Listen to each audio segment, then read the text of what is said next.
map number 1 where you had Lear top performing, and then Cypher and Khan, and you sort of had these three being the ones that were delivering, and then Karan and Swalio doing their jobs. Here, though, I mean, it's the whole team is near enough neck and neck, split between 10 and 11 kills across the whole side. I mean, it's nice to see everyone's sort of amongst it, but you probably would like in a game like this where you have had to fight valiantly just to even get a scoreline like this. This is probably where you do want the Cypher, yeah. Start to have a few big rounds like Deco, like C-Tom. Same goes for Khan, for Chiron. But at least for now, they are keeping things competitive, but might need to see a bit more just to get it over the line, as this is going to be the first weapon round for WW and that actual first look at their CT side. I just thought I'd look and humour myself because I didn't want to be rude, but Deco's on a 1.24, C-Tom on a 1.15, Musu, yeah, 1.06, Strogo 0.83, Kelly a 0.9. So it kind of feels like that philosophy maybe is correct. See how well both Musu, Deco, and C-Tom do. You need more moments though out of Strogo and Kellyan. It needs to be a team effort because look at it from nemiga. They're all within 1 kill of each other, and it's this consistent effort that will get them over the finish line.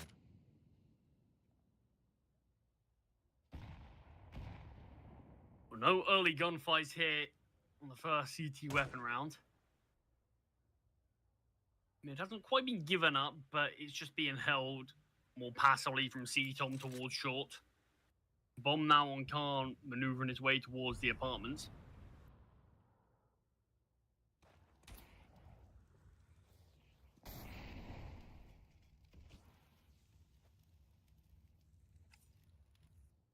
And Lear getting boosted up towards window. Bomb still very much here towards B. That is a fine Musu. Lear found in window as well. nemiga already 2 men down before their initial execute can even come into play. No. That's a big find from Cypho. So Walio strikes as well. 5 on 3. Oh, they mollied themselves. 3 on 3.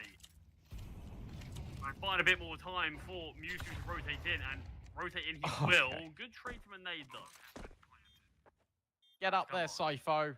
Go on, there you go. No kit.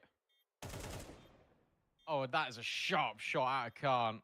It's just Deco left. You should know that he's the AWP. You don't need to be giving him that chance. Is he going to be ready for Cypho on this box, though?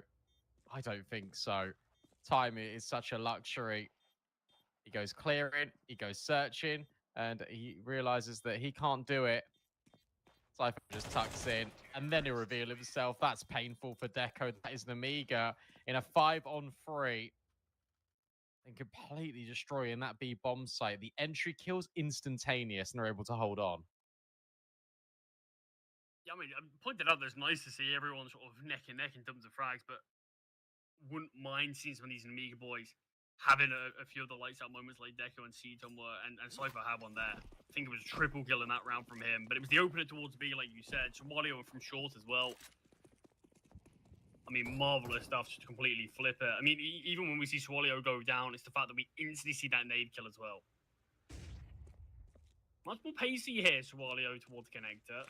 Still nemiga, very methodical in their mid-approach. Here, they've got a connector in seconds, and it's half buy again from WW. To think nemiga can actually take the lead here in round number 17 this quickly after being 7-1 down is frankly ridiculous. I think they're winning.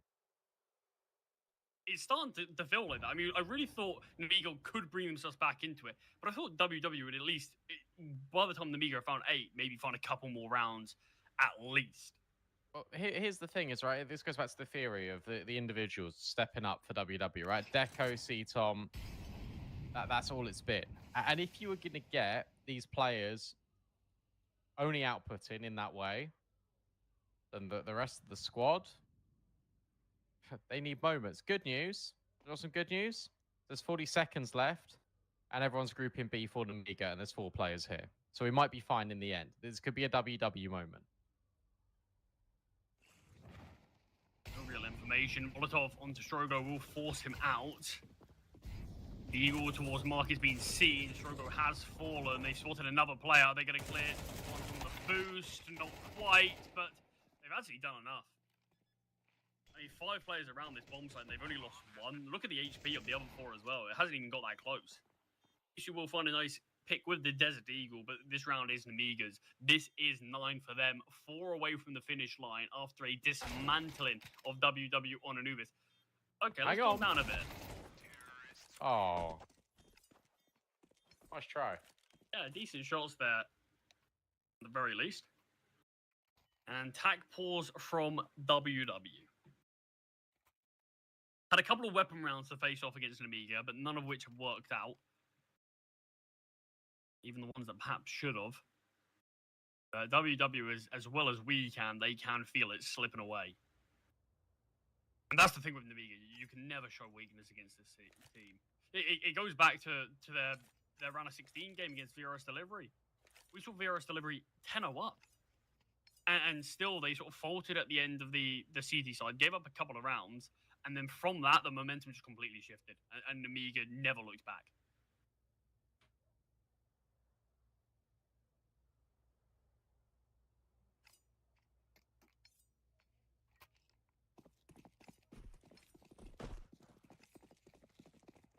Let's see what WW cooked up with that tag pause, though. Gecko early looked towards middle with this orb. It's faster towards B from Sypho in front of the molly. Will tank the nade. Another nade onto Sypho. He's been brought down to 14 HP. Good utility here towards B.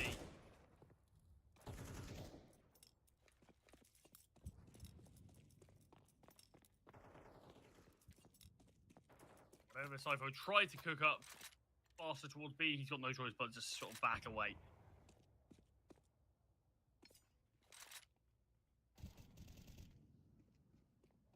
Caron tagged down to 1 HP. So much early damage dealt. Yeah. A peek out, not even recognizing that connector could be compromised.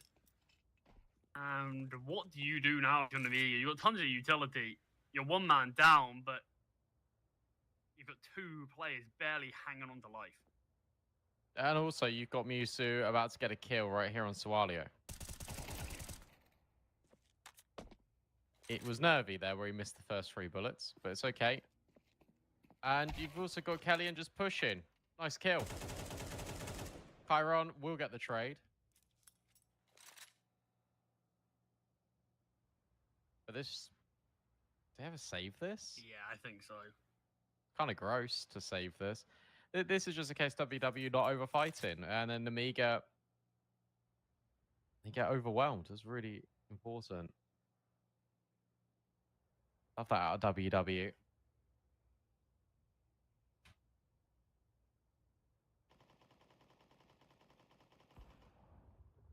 That makes it 9 each. 4 rounds away from either party for Nemiga. Closing the series 2-0. For WW, extending play to a 3rd.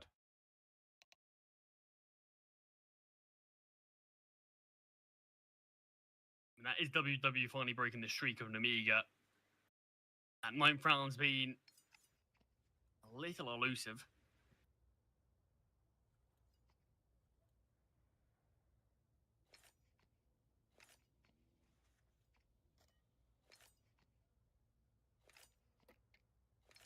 And second tag pause now for Nemiga. We saw one in the last from WW.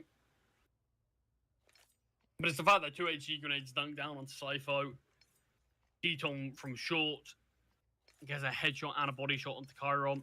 Brings him down to 1 HP. And from that moment, it was always a tough-looking situation for Nemiga to find themselves in. Still very much anyone's game.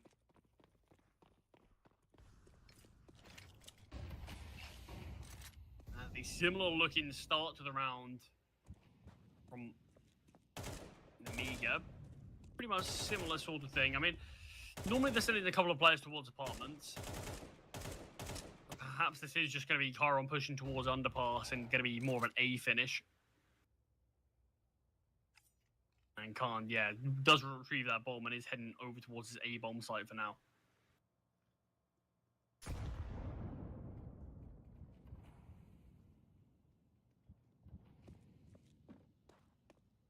This is going to be a quick, punchy play over towards A. What we're going to get right now is a split-through connector.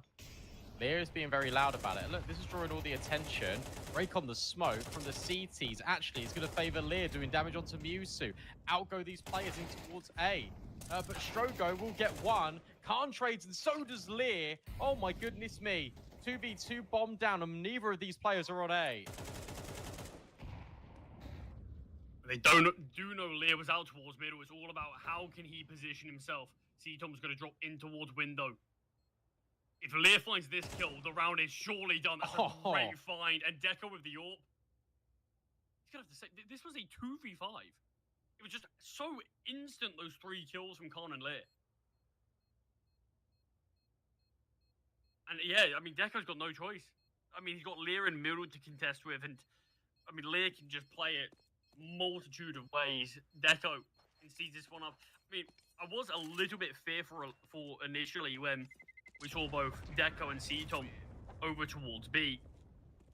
And I thought maybe nemiga can just sort of dodge either of these players. But the other 3 all found their kills.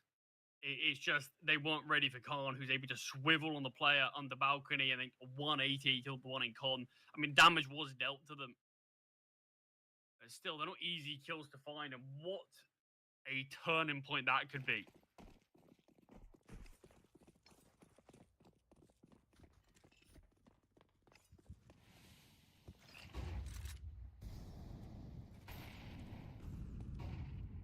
That could be such a big difference, you're right. And look at who it comes by again, Mr. Lear. Incredible work from him.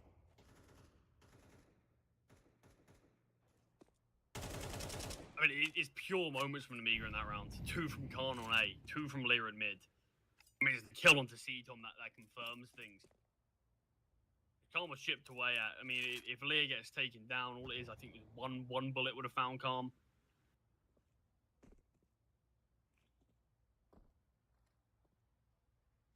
Leaning back towards A.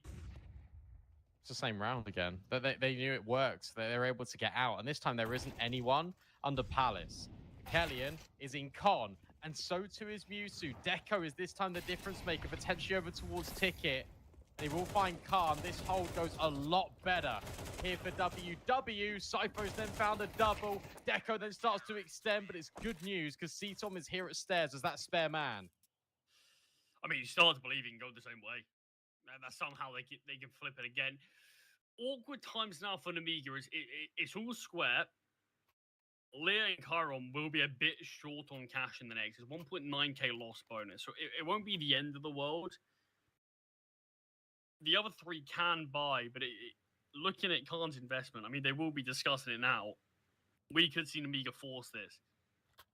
And it could be the economy that finally is the turning point for WW.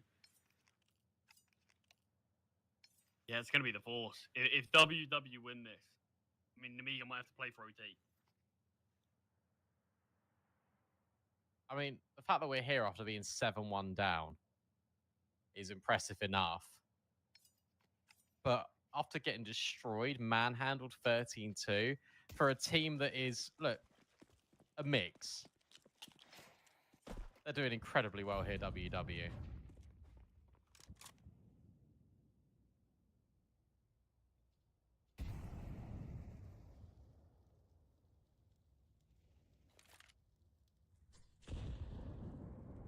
Three towards underpass for nemiga. Bomb dropped in T-spawn. As Lear drops out a couple of smokes towards stairs and jungle. Someone's going to need to retrieve this bomb. That's all right, Lear's going. Yep. Khan and Sawalio. Oh, dear. All to Mewtwo. You were saying, weren't you? He's that guy. He's been the 3rd player to step up in a really big way, and Chiron just strafes out with a P250. I mean, the guns are in window. Getting the guns in window, different story.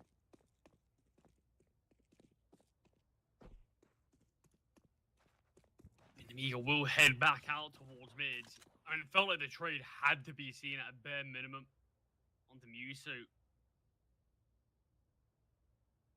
I mean, excellent shots from him. Put himself right up there with Deco and C-Tom, but Deco finding one onto Cypho. Jump in towards window. Musu could be looking for his third of the round. AK scooped up, the lit will clear, but it won't matter as Musu gets a quad kill.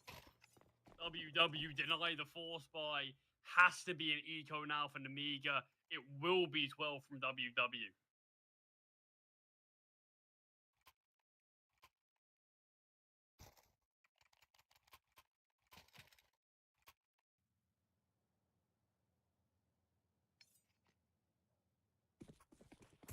We've got a couple of upgraded pistols.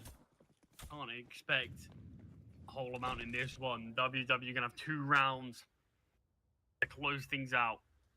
When I was saying in the first series of the day, I have seen a pretty shocking amount of full eco victories lately.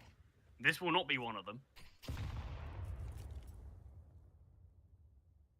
It's already 2 early kills from the CTs. Rogo posted towards B. I mean, a bomb plant would be huge from nemiga because you've got players like Khan who've probably invested in too much. And you've just got one player to find to get that bomb plant. Khan searching. He is out. Oh, Strogo, did you see him? Doesn't look like it. Can they get this fight? Oh, potentially. Car's now revealed himself, but C-Tom is also going to step in. Missed shot out of C-Tom, but Strogo, he's here.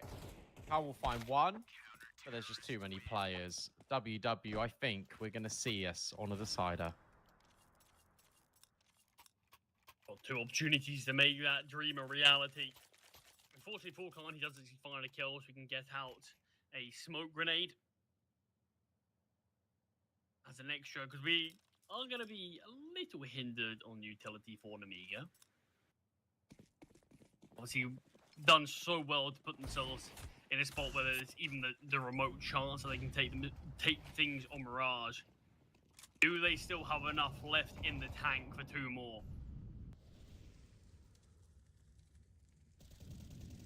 Do I have enough in the tank to watch another map? Just kidding. I just don't understand how you can be 7-1 down, make it to 10-10. You have that awesome round with Lear as the in-game leader clutching up, and then their T side is just incredibly uninspired after that. I just don't. It's more of a question to nemiga than it is for WW. I don't understand how you could be struggling against a team that isn't a team. And that might be how Musu does find 2, but Colin gets 2 in response. He's back to a 3-on-3. Cypher's going to have a heads-up duel against C-Tom if he pushes out now. He's even going to clear the money position. No. C-Tom is a good position. We'll find one. He's just going to reposition, and when you've got Deco, who can rotate in very quickly, you've got the 2 heavy hitters. So close. C-Tom, his position has been superb. I think we needed to take an aim fight, and it will go the distance. We are going to a 3rd and final WW. Yeah, I mean, look, it's certainly a fair bit to talk about in terms of nemiga. A fair play to them for fighting back that well, but it really did feel like they just sort of hit a brick wall as soon as they put themselves on 10 rounds or 9 rounds. They sort of let one slip before finding their 10th. But as soon as they found that, it was like night and day. WW were the better team again, which is pretty mind-blowing. Like the 5 games, 5 maps we've watched so far, 4 of them have had one team leading by so much, just for the other team to come back and never be able to complete it. It's just staggering. It really is staggering. Musu, fair play. Musu was fantastic to close out that game. He was the reason, the difference maker, why WW were able to win that. We got one more map. It's Dust 2 to figure out whether it's nemiga or WW making it to the semi-final. We'll find out which one that is straight after the break. Heavy section. No limits. Break it. No silence. Shake it. No borders. Take it. 1 heavy guitar. 1x bit. It'll be ace.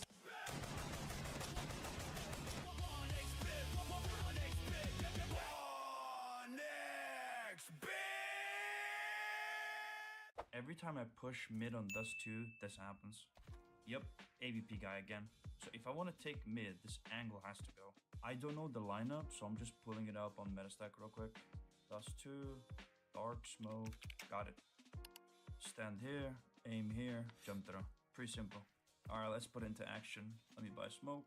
So go here, aim here, jump through. Alright, let's push up. Nice.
Blindsided, high hopes, but they fell away the moment you lied to me.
Blindsided, misguided, led astray, trusted too easy.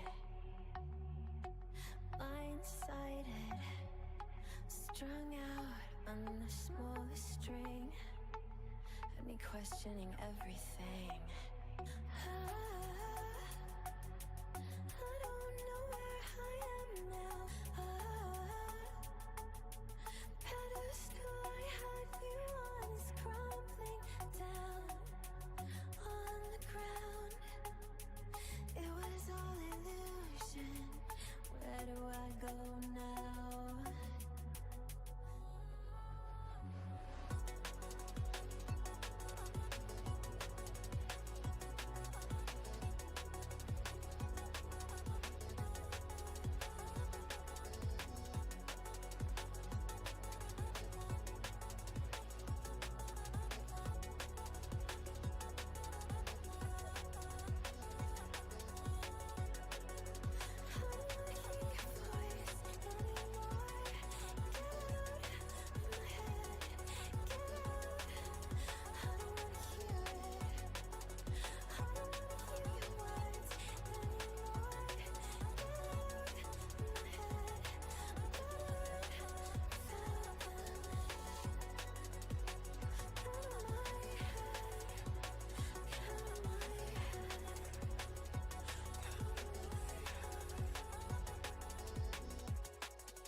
Here we go then. We finally get into the action between WW and nemiga. One of these teams is making it through to the semi-finals. One is eliminated. Immediately, we've got aggression out of WW. They start on the CT side. Look at this.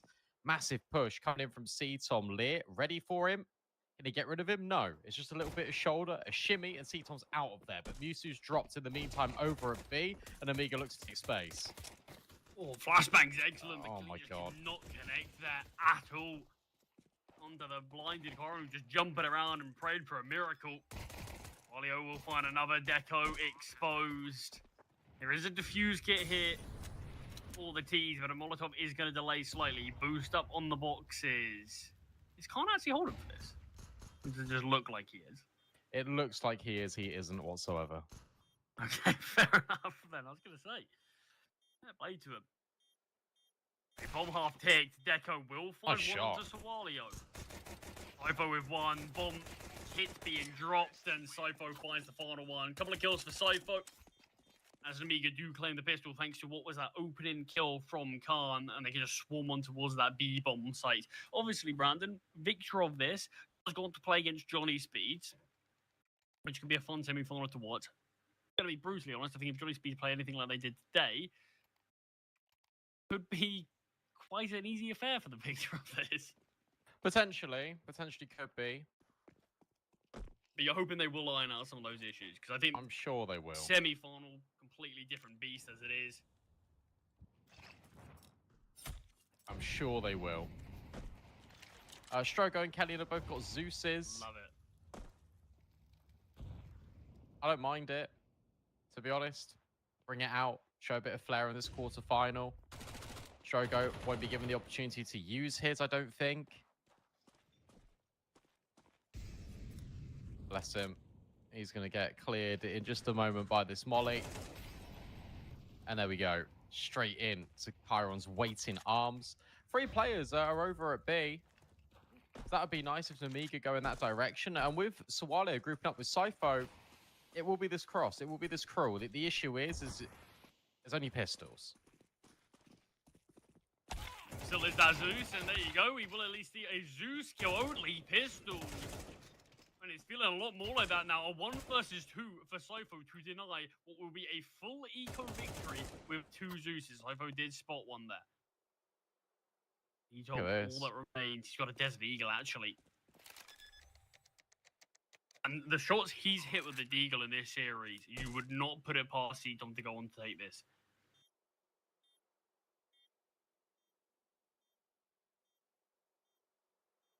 C-Tom's so passive here, trying to lure Sypho into believing, is he coming from tunnels? Just to make him second guess. Bomb half ticked. Sypho just needs to delay for about 7 seconds now. Gunfight comes through. Desert Eagle shot will connect, but not to the head.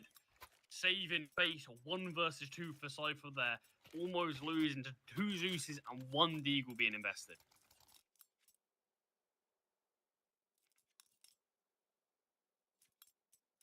At least around victory, regardless of what it's going to do to your money in this one. We're going to have 3 Galils because of the damage that was taken there.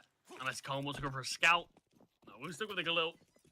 The first weapon round for WW, and they've got a chance to instantly pounce onto a fragile economy of nemiga. Deco removes Sawalio. That's one of the AKs removed from the get-go. Look at this pace from Chiron.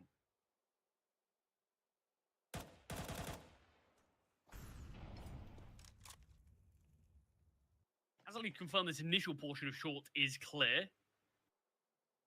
Echo searching for his 2nd kill of the round towards middle. No smoke down. Ooh.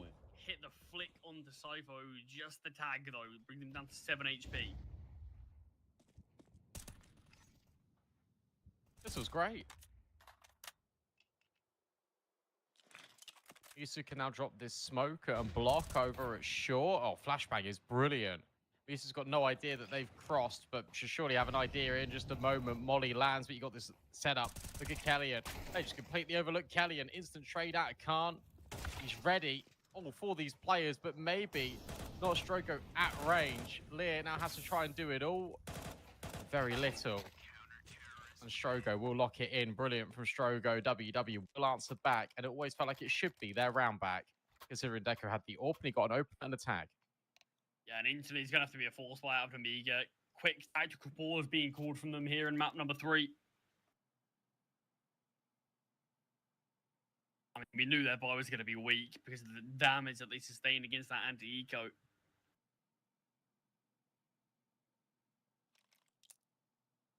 But one rifle, one scout. I mean, no utility to really write home about. Good chance for WW to take the lead on Dust 2, and probably just like Mirage, this is going to be a map that we are expecting it to be significantly closer than Anubis was. WW had some very good form on it as well. They've had a ton of one-sided victories recently. They've won 6 out of their last 7 maps played. Obviously took down Ruby on this map to help propel themselves to the quarterfinals. Equally though, nemiga's form's not terrible. 3 maps won on the bounce. They also took down Ruby. A little bit more dominantly than WW did though. And Chiron going to overlook Kellyan. A bit cheap there. Too easy, and Deco will find one as well. Deagle connects a couple of shots, brings Kellyan down low, but the MP9 still reigns supreme. And tactical pause or not, whatever the game plan was from nemiga, it doesn't feel like they were able to execute it. No, definitely not. Nice shot again out of Deco. Sawalio, it's time to go into the grinder. Because recovering this bomb is going to be a very tricky task, even if he is able just to grab it on the edge here. There's still going to be too many players. 50 seconds.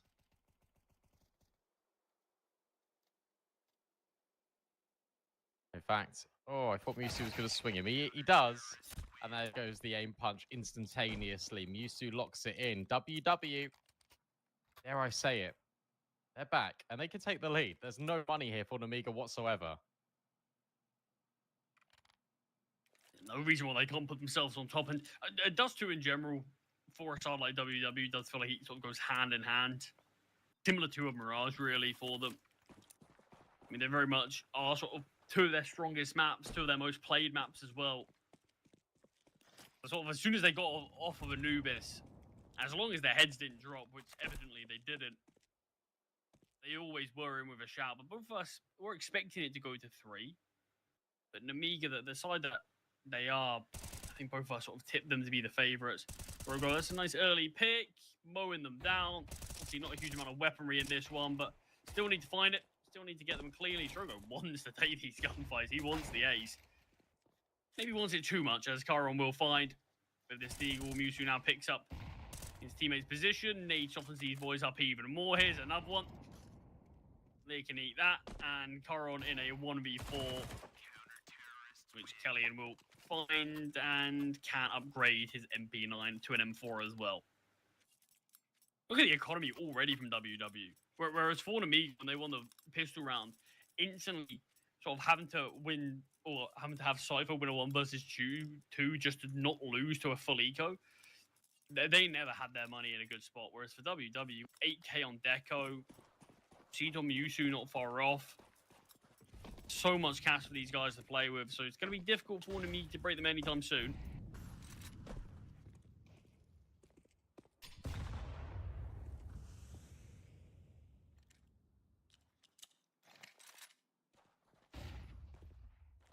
I sent for Chiron and Cypher to get their way out of lower tunnels in towards middle. Flash again for Chiron just to clear this initial angle outside of the long doors, or mid doors, make sure no one's playing behind that. Swallow was just selling a bit of presence over towards long, keeping the attention of 2 of the CTs for now. And Deco's actually going to be peeking into this angle. 1 misstep from Swallow will cost him. He actually gets one up on Deco. Oh, Jim no was way. good enough. Oh, wow. Swallow was doubled up. Drogo falls, and it's the acceleration towards A. Get out. See Musu have a look in. Yeah, it felt like it was destined to be a save, but Musu, after having a good map number 2, felt like I can turn this one, but sticks around long enough for Cypher to find in middle. nemiga, this is their 3rd round. Single-handedly won by Sawalio, though, in towards long. Yeah, definitely. I mean, he plays that brilliantly, and that is just an individual punishing mistakes, and you are going to get mistakes out of WW. That is true. We've already seen them in this series, but that was just a massive overextension out of Deco, and the follow through as well from Strogo. He desperately wanted that trade, wasn't allowed to have it. Chiron has now got rid of C-Tom and Kellyan. Those survivors, loads of money, which is the good news for WW, but throwing all your guns away like that definitely isn't the way to do it.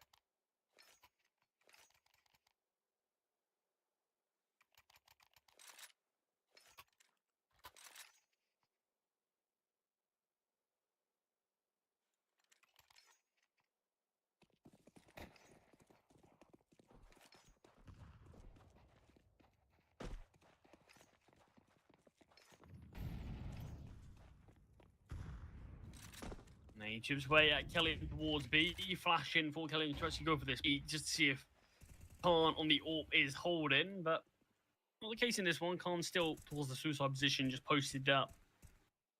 And actually, it does look like the CTs are going to question maybe getting aggressive here towards tunnels at some point. They are just throwing this Molotov, making sure no one's tucked in a cubby at all. And this time, Sawalio will get bested in long. And it's going to lure Chiron to go for this peak, and he just gives up an easy kill towards Deco. No utility. The way Deco's been playing, holding the angle, it's simple stuff from him. I just don't understand why nemiga choose to play this way against WW.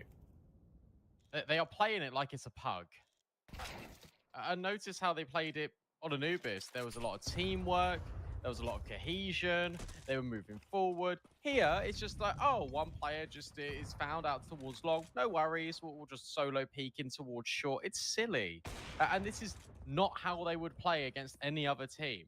So I don't know if it's just in their heads, if it's just a kryptonite. WW are just nemiga's kryptonite, but they are not playing like they are playing proper Counter-Strike. They are playing like this is a pug.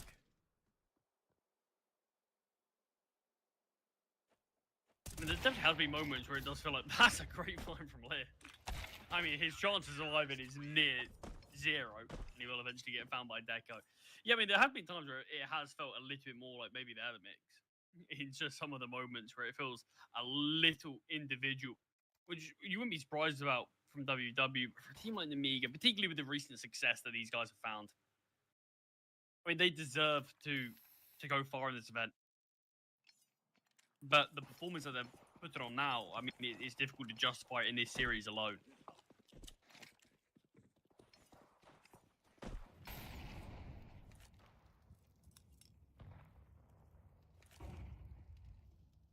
Well, yeah, it's one of those where you just don't deserve it. If you're nemiga, if you can't beat a mixed team, and you're struggling. They've had so many good deep runs here at the start of 2026. This round, they're only on Deagles. A boost up potentially for Khan. Everyone from nemiga is going to reroute. But what we're going to go in towards short with no utility and just Eagles. Good luck, because Deco's on the other end.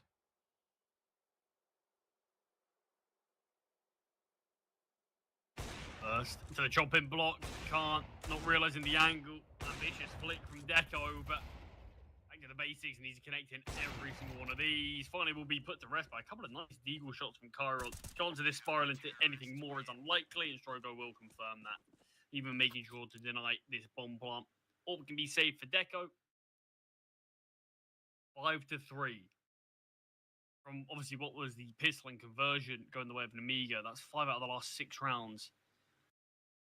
TT side right now, and I mean when you're looking at a bit more evidence in terms of what both teams can do on Dust,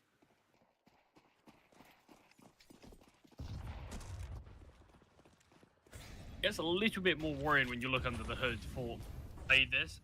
And most of their heavy lifting, so the fact that right now they're sitting on 3, 2 of which coming from the pistol. Kellyan gets aggressive to eliminate Chiron, as all of the stock in this round from nemiga is trapped towards long. Mewtwo aggressive towards top mid. We'll just drop out this smoke. nemiga know that if they find this kill, technically they have an exit route. How? Oh. Great nade. Boost over the smoke. Typho not spotted. Mewtwo Trying to go for a drive-by. Deco holding the line. Surely nothing more. Swallow does get 2 before being shut down in a 1 versus 3. Definitely a messy round. It favors WW. It's an impressive round. It's a really impressive round out of WW. This is the moment where you know that they're reinvesting and you go aggressive. You take the contact, you block them with utility, you entice them in to get close to that smoke just from the nature of where it lands. And then you nade them.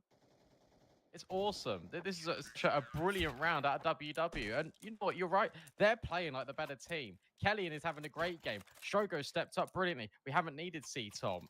I don't really needed Mewtwo. Deco's been good. But look at the difference in contrast as well. Khan is 2-7 compared to Deco's 10-5.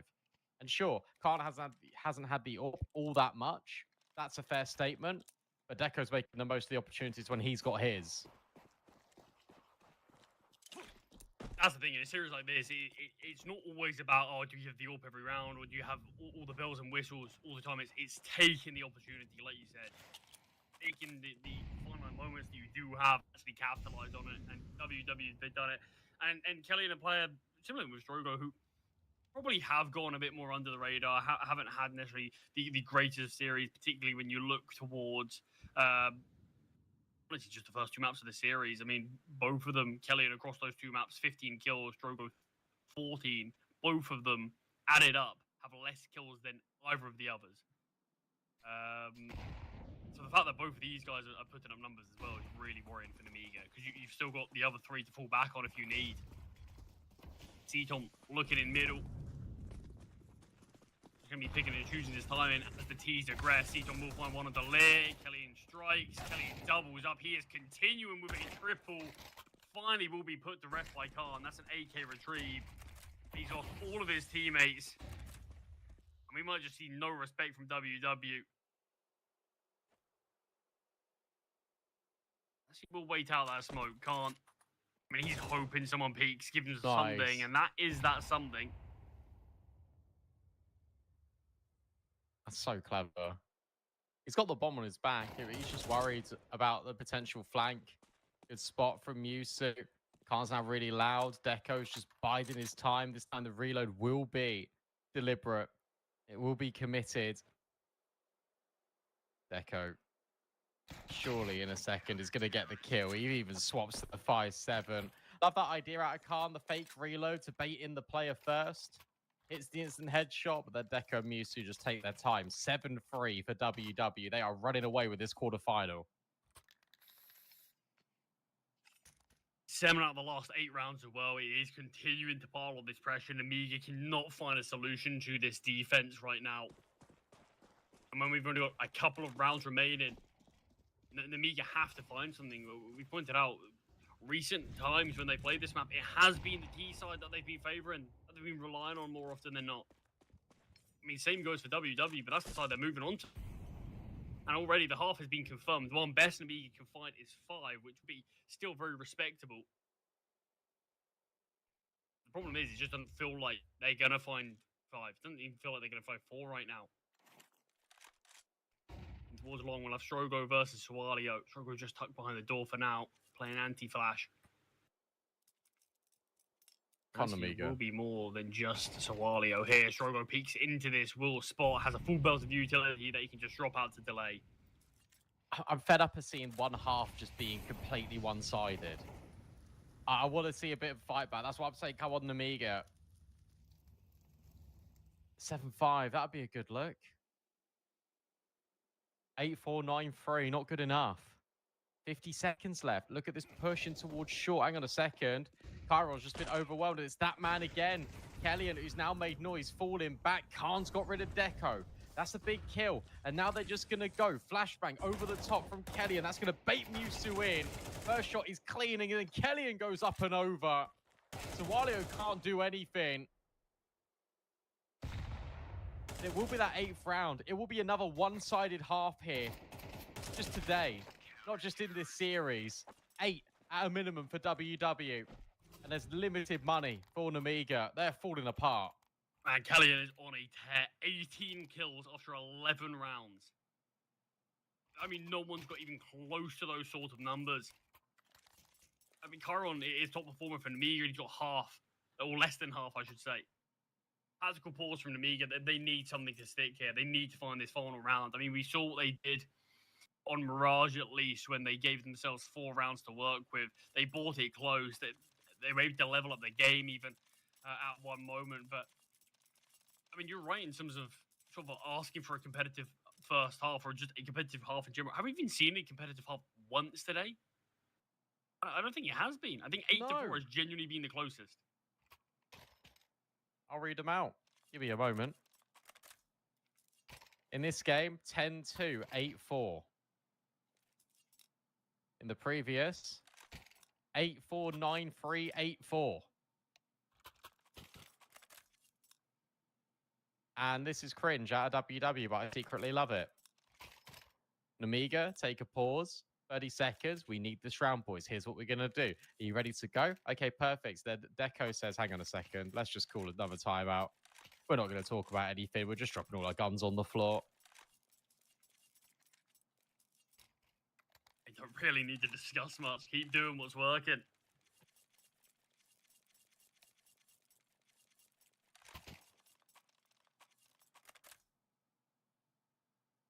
Did have another up for Cito. I don't know if he's just sold that. I was wondering if he's going to go for something early just to scoop up at M4. One of the many M4s in Spawn. I mean, nemiga, basically don't head long. You head long, there's more than enough guns to spam through those smokes. Go alone here in long. We do have Chiron pushing ahead of this Molotov, and csgo just drops out these flashbangs to delay. Long's been taken from nemiga. Kellyan can just win every single gunfight. Finally, we'll lose a duel as he's brought down to 9 HP from Cypho. He gets the opening, spots out Khan in tunnels.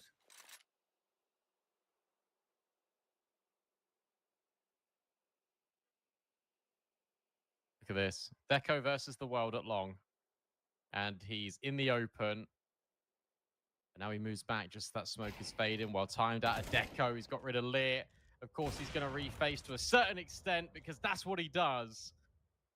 Awesome flare out of Deco. He's even got rid of Chiron. This is 9. This is even more dominant. It's not quite 10-2 on Anubis. But WW say, hey, how about 9-3 on D2 with Kellyan going 19-7.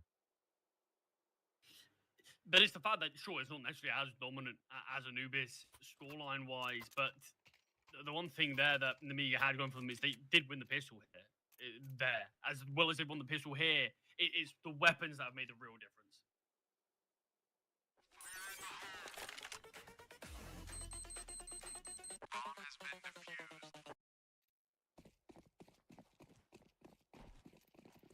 One pistol.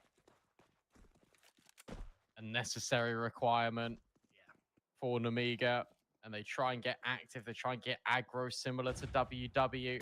But they know what's going on. They know your games. But knowing about it and stopping it is a different story. Khan finds the opener, gets dinked back. And then Deco wants a piece of the pie. Has seen at least 2 in towards mid pause, 1 in towards short. WW set their sights on long. On repositions towards the car. Been clearing all of this out for now.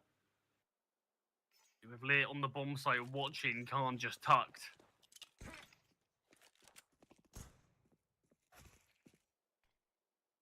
Lear will find one onto Deco. No one's even considering Khan. I'm not even going to need to do anything. Lear is doing it alone here, it Look at him seems. go. He's just like, do I peek out yet? No. Do I go yet? No. Now I will. Easy kill. I've been talking about fully baiting his teammate there. That's a double from both of them. And it's all on C-Tom in an impossible 1 versus 4. Bomb dropped. Time is ticking. Just over 30 seconds on the clock. We've had a lot of damage has been dealt to a couple of these players. We'll find Chiron. Need some of these bullets. I mean, C-Tom's been tagged down himself now. 22 seconds on the clock. And will finally be put to rest. I mean, I said it was an impossible clutch. He made it look relatively possible for some of the damage that was dealt. And that is the second pistol going the way of nemiga. Yeah. 4 rounds. Tiny bit scary. But it's okay.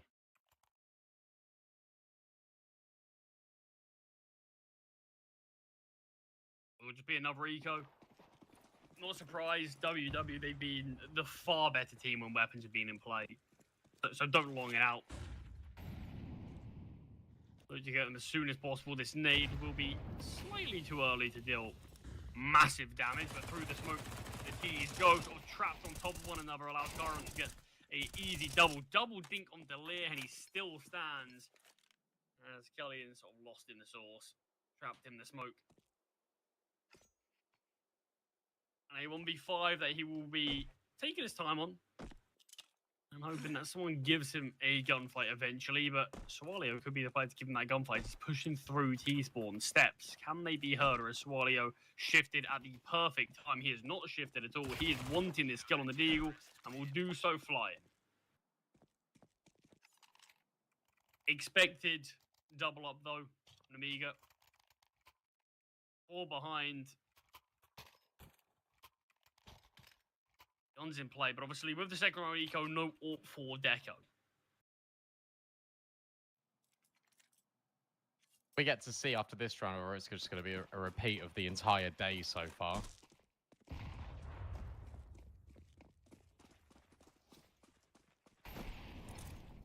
Let's have a look at what we're going to get out of WW.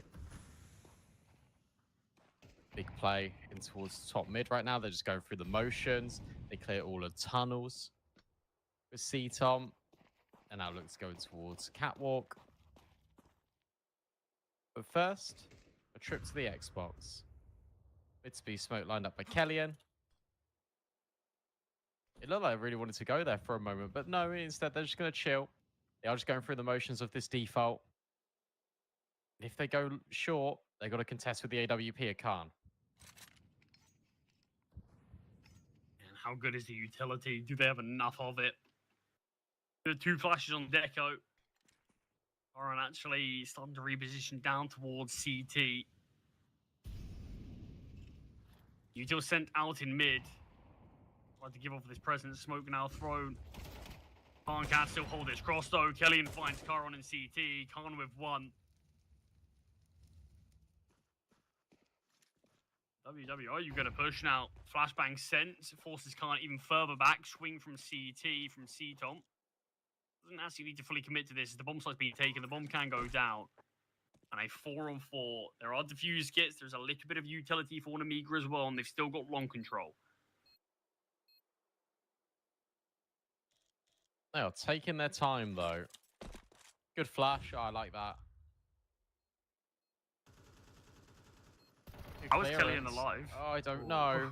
Khan's also found C-Tom. Deco will get the trade on Cypho. Shogo hoping to do the damage, and he will. That's awesome. Khan, though, is now just escalating the situation. He knows that Deco is nowhere near, but he hasn't got a kit himself.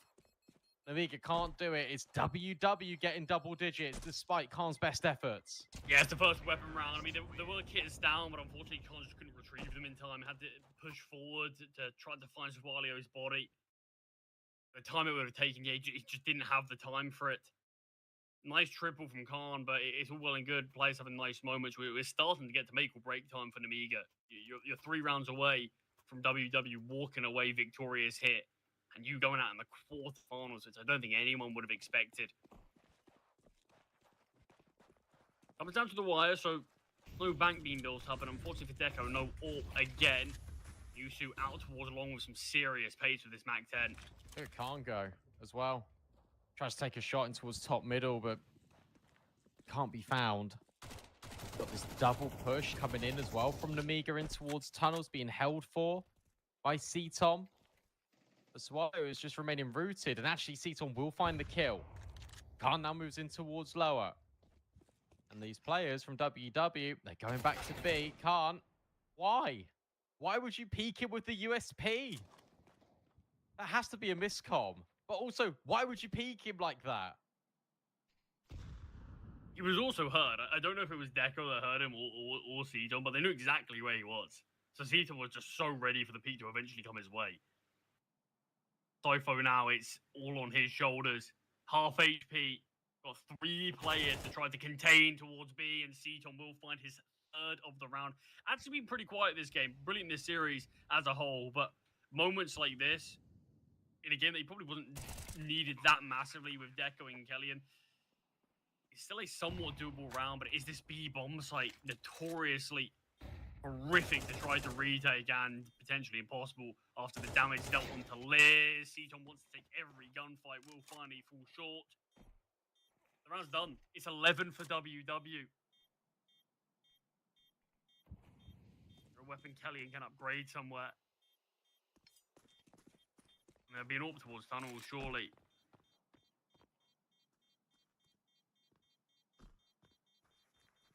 Fair play to C-Tom for making that happen. I mean, that was an awesome round of CS from him. I mean, he just wins out every gunfight. Best Sawalio. Khan then goes with the USP, trying to peek into him, and then he kills Cypho. This is, yeah. I mean, an awesome sequence out of C-Tom. He's very quiet here on Dust 2. 11-5. What's the money like here for Nemiga? They're going all in. Are they not on double stage loss bonus right now? Yeah, I mean, I mean, I think it probably just shows where their heads are at right now. Desperation. 6 rounds behind. And just fear WW finding 12. I mean, you do have the 2 saved weapons that maybe could have done some work. But this is certainly not how I thought this series would go after the stomping on Anubis. With what could be a very limp finish from Nemiga out of the event, with WW firing on all cylinders. And very much all cylinders. Yeah, full credits WW as well, right? Like the fact that they lose the first map 13-2, they come back on Mirage, and now they're absolutely stomping on Dust 2. It's impressive. Like, it really is. Flash dodged. No kill found. Apart from Yusu's open up. They have to win this round, Nemiga. If they lose this, you got 2,400 per player. At what point also, if things go disastrously wrong, do you actually say that we're going to save? It's a fake and these smokes mid to B. It's a good molly. It doesn't get affected by it, which is quite nice. That smoke's missed. Uh-oh. Why is that relevant? Because Deco? Oh, I was going to say, can hit that shot. Instead, it's Lear that gets the instant headshot, and he wants more. The strongest weapon invested in this round. Kellyan tries to search for his 22nd kill. Man advantage started things off for the T's, but Lear has other ideas. Flashbang as well. Lear could find 3. Lear will. Nade evaded as well, and he can slip into the safety of the shore. Drops out a Molotov. Cypher will go down. But again, there still isn't a lot of weaponry on anyone but Lear. Ooh, Khan just peeks out. We'll find one. Strogo gets this kill. He's up against an MP9 now. We'll get outgunned by Sawalio and Amiga. Thanking their lucky stars. They got Lear on the books. That was really awesome. The amount of utility so consistently being put down there by Nemiga to give Lear unfair fight after unfair fight. That's exactly what the doctor ordered. Really impressive stuff coming forward from Lear. That's a timeout now from WW. That's their money in a little bit of a tailspin.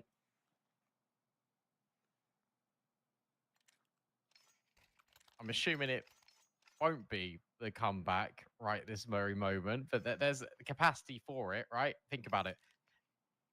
Amiga, they win this one with WW all in. 11-7, and it's 11-8, and you lose another gun round. Suddenly it's 11-10.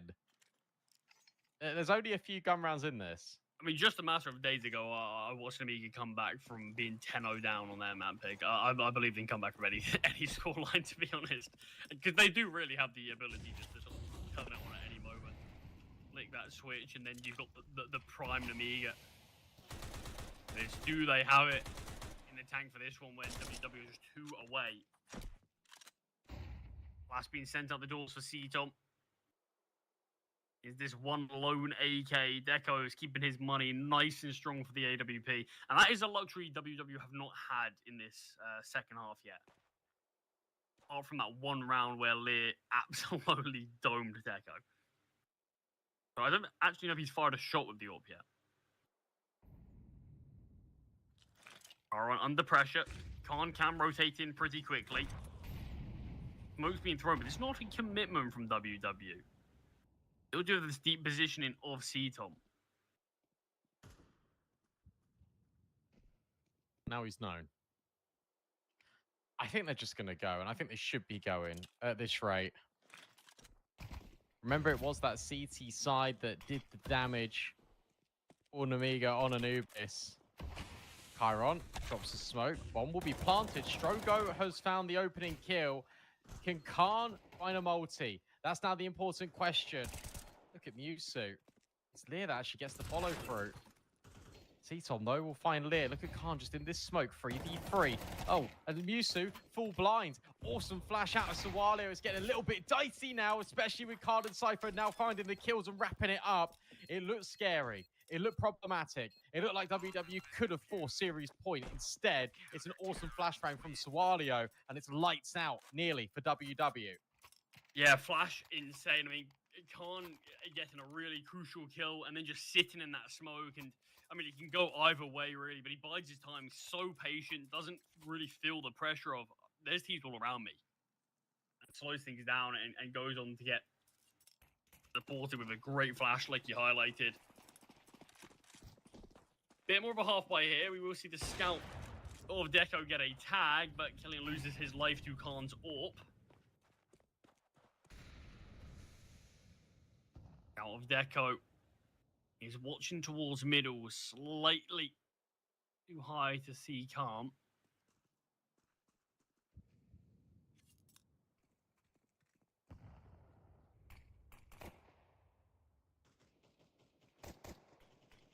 And if, I mean, there are upgraded pistols here. There is a scout. If we see a few kills from WW, this game genuinely could come down to WW winning one round and just breaking the economy of nemiga, which is obviously what nemiga have to look to deny in this round. That's why even this one, where it should be near enough a certainty that they go on to win things, win it as cleanly as possible. It's a long road back. Okay, well, I said near a certainty. Let's hold on horses for a second. Yeah, calm down. The bomb is on a Strogo. He's a little bit split from the rest of his team. In towards mid, Mewtwo actually nearby with a Tech 9. Wait, why Strogo? What's going on now? Oh, that's the bomb. What? What are you doing, bro? Deco's literally giving you the entire A bomb site and long. And you have upset him.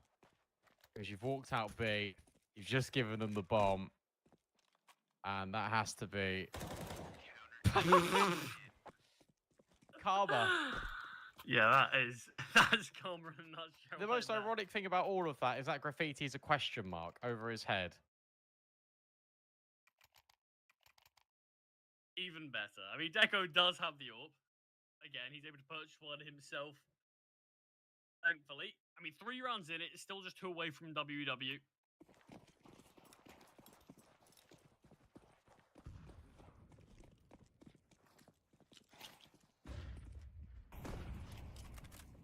Towards long, well-timed nade. Could still get caught off, though. Killian will finally find his 22nd kill. Chiron. Are you ready for Killian in this smoke? Who's flanked around. He will spam the smoke as Killian's found his teammate in Khan. Echo will be smoked off towards long, but C-Tom's got so much space that he can take on the A-bomb site. It's all about what he can do with this. Bomb is still under control of Chiron. He can't cross, though. He can't cross. Like, Chiron doesn't need to peek around this corner, so he's fine. And Cypher's holding CT. I don't think you can ever get over here unless you knife out, jump on the pixel of the corner. But then how would you ever expect Cypher to be holding this? Also, you can't do that because you want to be as sneaky as possible. C-Tom now gets spotted. And there's that kill from Cypho. Deco's going to be holding York for the next 45 seconds. If he's allowed to do that, it's a great shot onto Sawali. Or maybe he could just try to win it. It is Deco after all. 19 and 12. Worried about players close. They are close, but he decides with that smoke, he's had enough. 25 seconds left. 11-9. This was 9-3. Getting a little more concerning now. I mean, I still think WW should be able to find themselves 12. I mean, don't forget what happened on Mirage. WW waited for nemiga to tie the game up before they finally went on their final streak of rounds, which closed it out.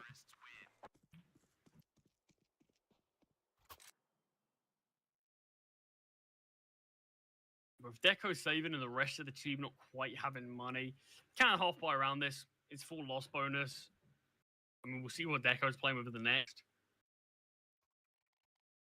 See if anyone actually keeps their money strong enough that they can drop Deco and AWP.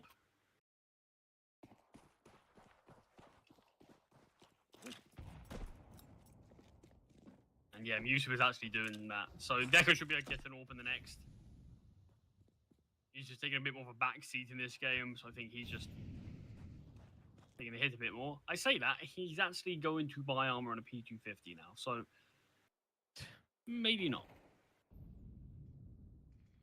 This is going to be a awesome resurgence out of nemiga, but this is very clear. WW just don't have a game plan of what they want to do on this T side. We've seen the same round, I think, about 5 times now.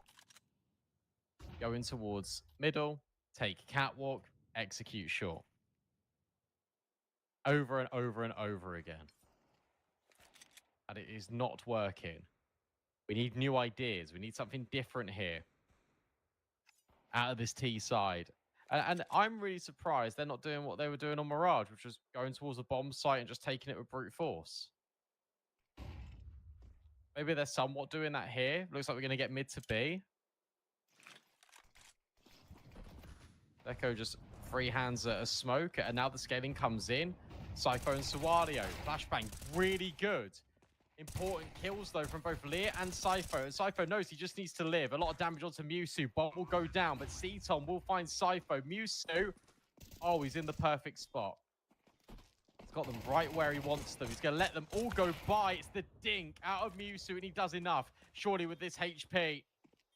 The angle out of Kellyan, who's been very quiet, I must say, in this second half. Molly, that's not going to land near Kellyan. Instead, it's going to land on Ceton, but he still gets the kills anyway.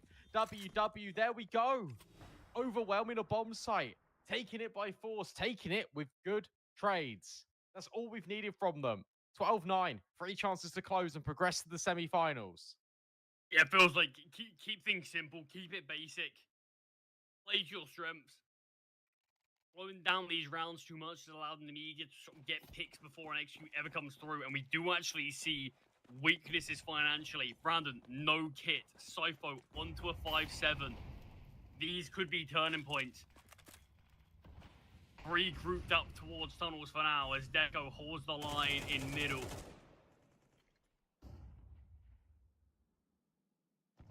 Nade will connect slightly onto Cypho and Sawalio, but just doing minor amounts of damage. I thought it was going to do more as well. I really thought it was going to do more too. I saw it being lined up. I was expecting at least 30 damage on Cypho. It did 6. Yeah, not quite the nade. I mean, they're like my nade, where it feels like I've landed completely on someone, and it does nothing.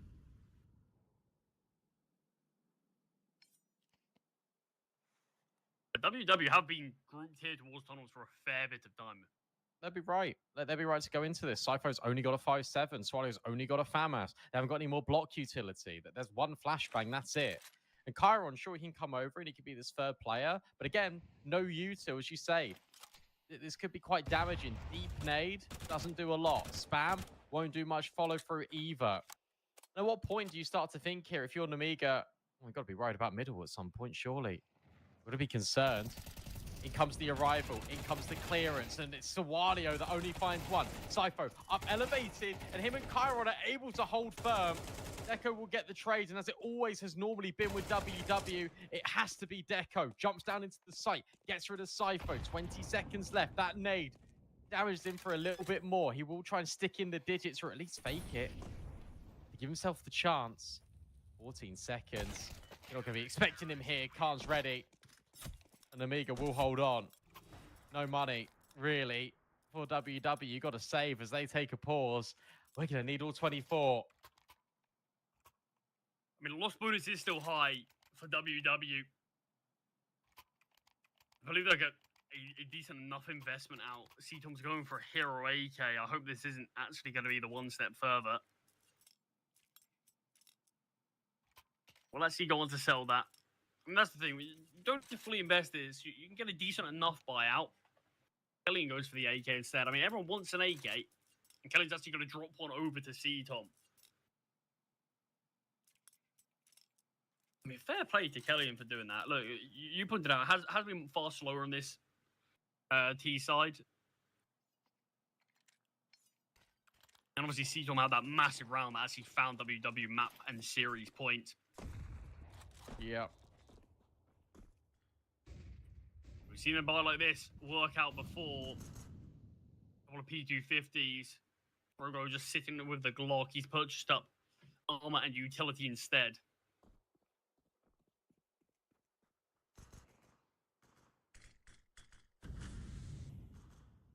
We've seen a near identical round like this before where C-Tom takes his space out towards mid early. It's a ridiculous amount of space, and Chiron's heard him.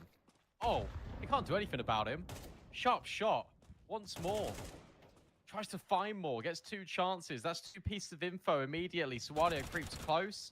Is able to catch out C-Tom. And as you say, that's the rifle dropped on the floor. WW just going to go. Flashbangs over the top. And it's Khan with an AK, not with an AWP. So he's able to make the difference.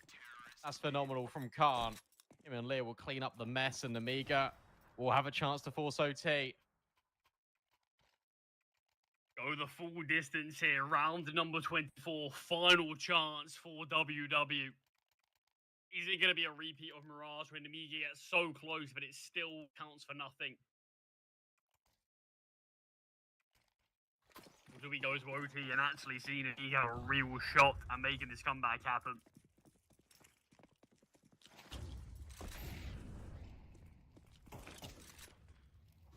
Nade sent in.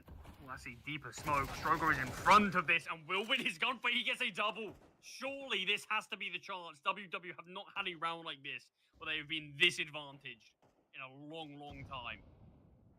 This again out of a player that you just don't expect it from.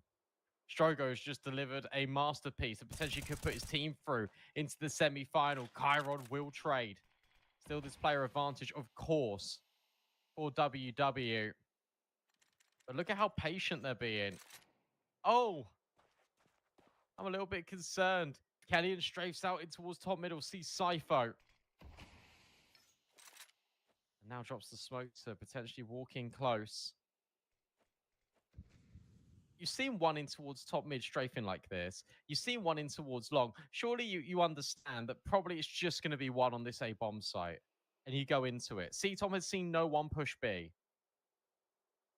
I feel like they're making the wrong decision. It feels like they're making the wrong decision right now.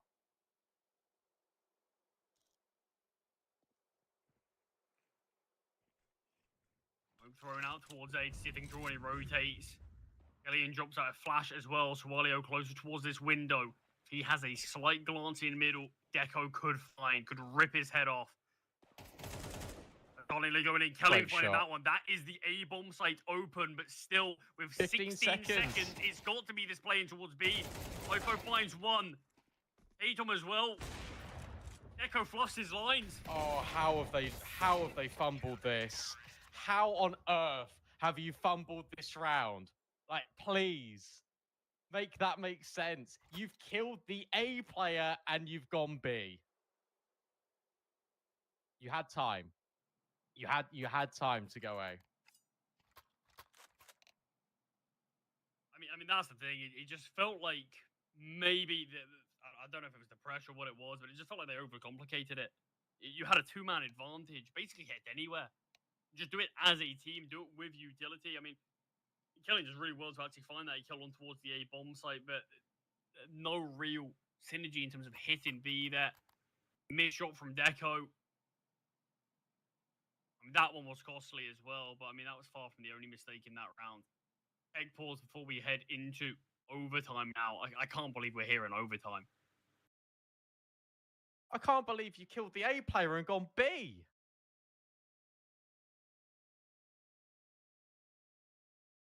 Yeah, I think there's a lot of moments WW You're in a are 3v5. gonna haunt themselves from.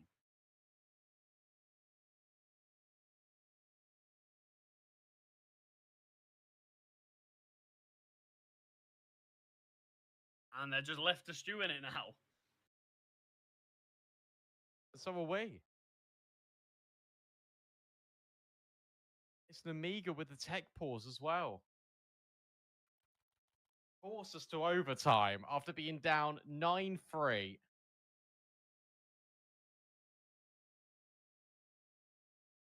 I'm in shock. I'm in complete shock, to be honest with you. This is remarkable. Absolutely remarkable. I mean, 9-3, 11-5 as well for WW. 11-5. As Nemiga winning 7 out of the final 8 rounds just to push things to OT. And you're really not going to get a better chance than that for WW. I mean, that will be a moment that surely has to affect you in the server. I mean, that's the best chance you're going to get. Surely. Unless we just see Nemiga somehow collapse after making this effort to bring things here.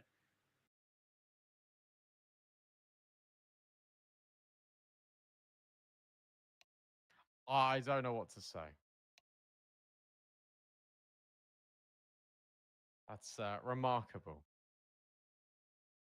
But it looks like we're not ready to jump back into this game yet as we have overtime on the final map. Just kidding. The admins resume the game. That's all you need to do, boys. You just need to pretend that everything has completely crashed and burned to the ground, but it's okay. We can resume now. Nemiga, force it to overtime. How much do you want it if you're WW?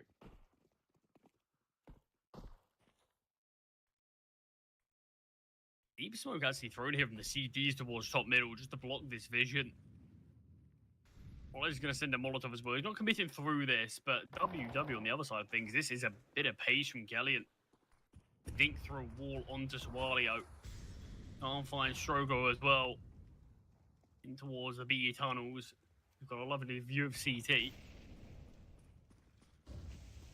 Oh, WW, I see this one's a bit more pace in towards A.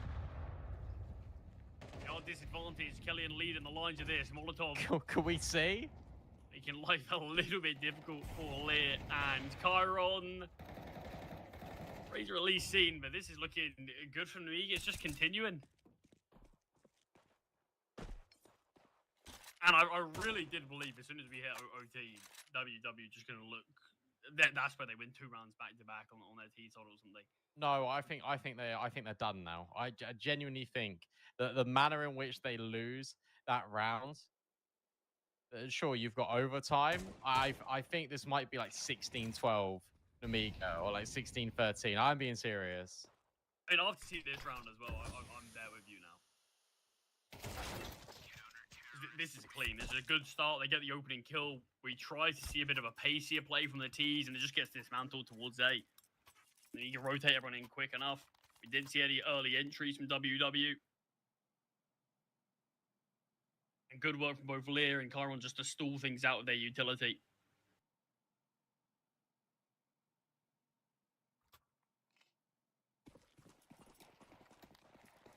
It's 8 of the last 9 rounds now, Nemiga's way.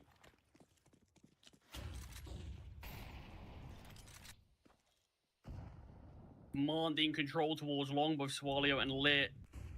Deny any of this. I mean, a fast hit towards B in this round would have actually been great. Cypher alone, Chiron was miles away, he was on the A bomb site. Now, not so much.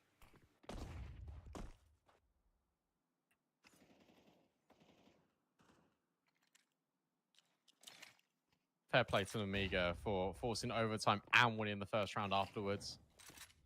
Just a sigh of relief for them. I remember, look, this is a game that they should always be winning. Like, in my humble opinion, should always be a game that they should be winning. Khan stands in the molly. Lear's also down to 15 HP.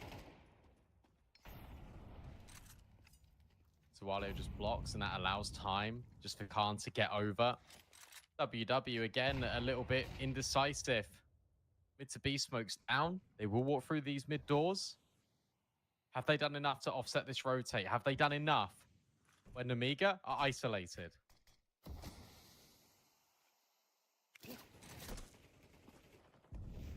Molotov towards window actually will miss, and it allows Cypher to peek out and find two. Oh dear. Oh, it's a two-man advantage. I mean, Chiron is alone. He might not even be needed. Chaos through these smokes as Deco in a 1v3 swaps over to the AK, and Somalia will finish him off there. I mean, Chiron was there towards B, waiting for all the pressure to come his way. Never even make contact. Back-to-back rounds here on OT from nemiga. They want to now give themselves chances to close this one out. I mean, WW had a fair few opportunities on that point. They had a fair few opportunities after they hit 11. nemiga, they're one round away from putting themselves potentially 3 map points. 3 map and series points in a game that WW felt like they were destined to take. I'm still in disbelief about that previous round. The one that puts us in OT. I think WW will be as well. I mean, that has to be rent-free. Cypher's got the double AWP. Chiron to be tested again here. Lear? Oh, well, he's making a lot of noise over at long, and he could be pushed here by C-Tom. Instead, just baits out the shot. He's going to hang around. Now smoke goes down as well. Lear into pit. There's a crunch going on as well. And Chiron falls to Deco. Lear, his attention is now probably going to be taken away. He needs to be careful. It's Cypho on site with this AWP. That molly is going to land and going to start to burn him out as a booster as well. Lear is not looking at long. And now this should be the round here for WW. Cypho's going to get backstabbed in just a moment, or Deco's going to fight in full front on. Avocado and Sawale with a 2v4 that feels a little bit dicey, but with a missed smoke, with an opportunity of this spam, we can't, I was going to say coming over as well. He isn't coming over. Need to rotate, mate. 2v3, you're obviously going for it. So paranoid about this look. Finally, he's going to join his teammate from short. Has a Molotov, has a flash. With 2 Ts already sort of positioned towards the long, it's going to be difficult to clear out. Particularly with one of them being this orb. Orb shot will be baited. Hellion takes his gunfight onto Swalio and can't. You've got to make a move, you know. We'll find 1 kill there. There's not going to be time. Just getting baited, getting played with. I mean, I wouldn't be doing this, WW. You've just lost a lot of rounds to even be here. At least they find something on their T side. I mean, taking away the positives, looking at the very little amount of positives for WW is most of their good work was done on the CT side, and they've at least found something on this T side, which both teams seem to have struggled with massively. Despite stats, despite everything going against this being the case, it's the CT side that both teams have found most of the work on. So maybe WW winning that final round could give them a little bit more to play with. And just that confidence boost that, hey, look, we can find 30. Fortunately, not in regulation. Hey, look, we can't find 13. Oh, yeah. Out long. But pressure being applied by both nemiga and WW. And WW are going to go back to winning ways potentially on this CT side. Cypho strafes out. Hellion might be looking to step in. He was unbelievable on that CT side of Dust 2. Deco. Oh, Should be able to find Khan here. Khan gets put in the clutch. Look at how rapid he's been. He's ready. Oh, he's ready for a long push. It's kind of spicy. Musu dealt with by Khan. He knows that Deco was in short. He knows that Kellyan was close at B. Kellyan's moved back. Deco's holding the cross. This is important. All comes down to this gunfight, one in which Deco will win. WW equalize, and we are all tied up again. I mean, either of these teams want to do it in OT. They've got to win both these final rounds. A dominant one there from WW. Nemiga look to fight towards long. That's where the CTs just put so much stock into the early portion of that one. I mean, it always gets a bit up in the air with all the utility that's sent from both sides, but WW, real stamp of approval from them. Deco's actually overtaking Kelly in terms of frags hit. He's at 29 now. I think Kelly was on like 19 at the end of the first half, maybe. Yeah, he was. He really fell off it in that second half. Deco's been brilliant.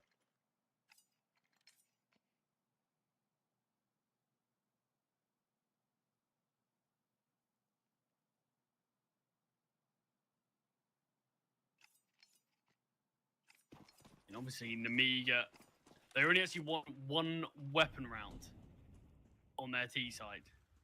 That's so true. Well, here in OT, it's not exactly like they've got any easy rounds. What is it today? Like, please tell me what it is today with teams and their T sides. I guess CT sides today. Like, Yeah, it's just CT sides initially, ridiculous. now T sides in this one. I mean, basically, teams have an Achilles heel on one side of whatever map they're playing. And both teams share it. Oh, it's just ridiculous. A reminder, this is our second best of 3 of the day here. There's still 2 more. Mark, Vincent, waiting in the wings. Ready to give you a little bit of a show. But Gentle Mates Eternal Fire, just players versus Gen 1. Nice shots out of Deco and C-Tom. They're doing it again. They're going to put themselves on series point once more. Unless Chiron's got anything to say about it. And this is actually really nice. It's a really good play out of Nemiga. C-Tom is completely stuck. He can now hear them coming right behind him in towards tunnels. Chiron's just going to go over the top. He needs help. He needs support. It's actually a team kill. You still don't know about Chiron. And you're not going to clear him either. The spray is also only good for a single kill. Khan now steps in. Is able to hit Strogo. And Mewtwo's now creeping close. He's on the edge of the smoke. He hits the headshot, and WW will just about hit series point and semi-final point once more. I mean, Mewtwo, that's only his 12th kill of this map, but it could be one of the most important. Denying a 1 versus 2 from Khan. Denying Nemiga their first map in series point. Tactical pause now from WW. And they've got a map point on this CT side at least. Nemiga, you've battled so hard to even make this a possibility. Won the first 2 rounds of OT as well. If they can go on to lose 4 in a row here to a team that could not string anything together on their T side, I mean, it would just be pretty poetic, I suppose. Boost up here for the York. Deco has spotted and actually thinks better of peeking out into mid. It looks like he wanted to go towards lower tunnels early. Khan's still posted. Deco's able to cross.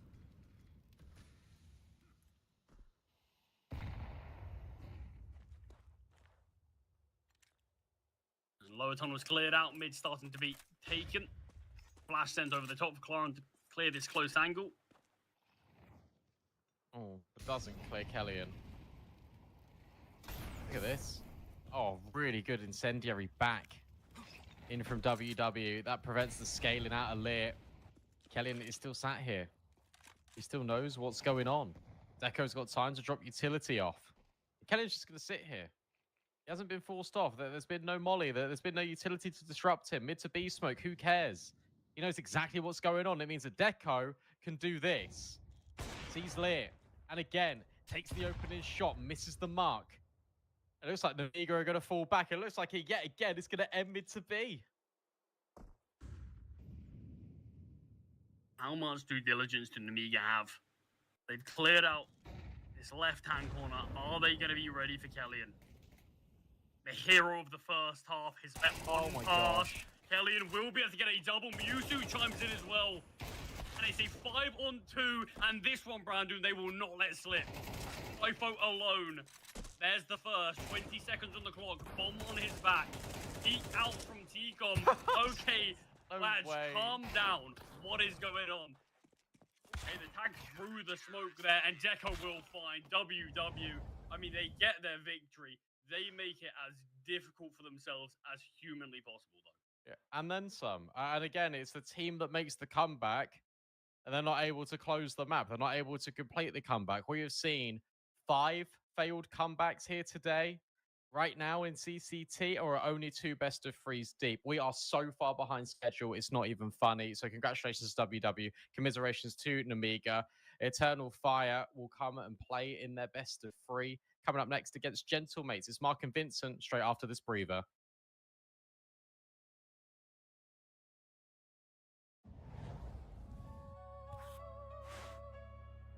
Heavy section. No limits. Break it. No silence. Shake it. No borders. Take it. 1X. Heavy guitar. 808 kick. Crowd in the dark starts. 1x bit. It'll be ace.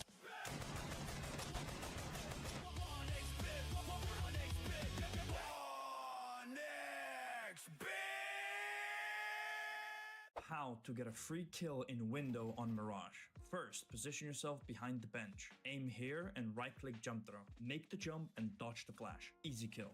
If you want to see more Mirage Pro plays like this, or you just want some free elo, go check out metastack.gg. There are thousands of strats and nades that you can filter so you find exactly what you need fast and easy. And all of them are taken from real pro matches, so you know they actually work and can win you rounds. metastack.gg.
no silence. Shake it, no borders. Take it, one heavy guitar, 808 kick, crowd in the dark starts. 1x bit. It'll be ace.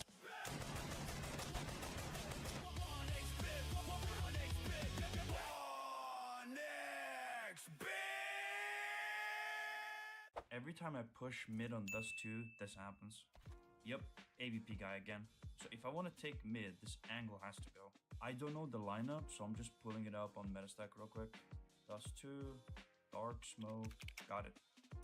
Stand here, aim here, jump through. Pretty simple.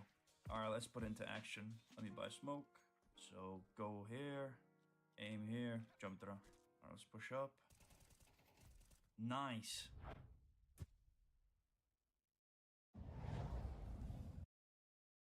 Well, 3 mappers, WW, and I guess a semi-final for them, Vincent. I know that I've not been a witness to that crazy show over there. I know you and Pop closed it out on the show last night, but I'm back, and so are we. We got quarterfinals to finish. Yes, we do here to finalize these last couple of quarterfinals. Should be a whole lot of fun.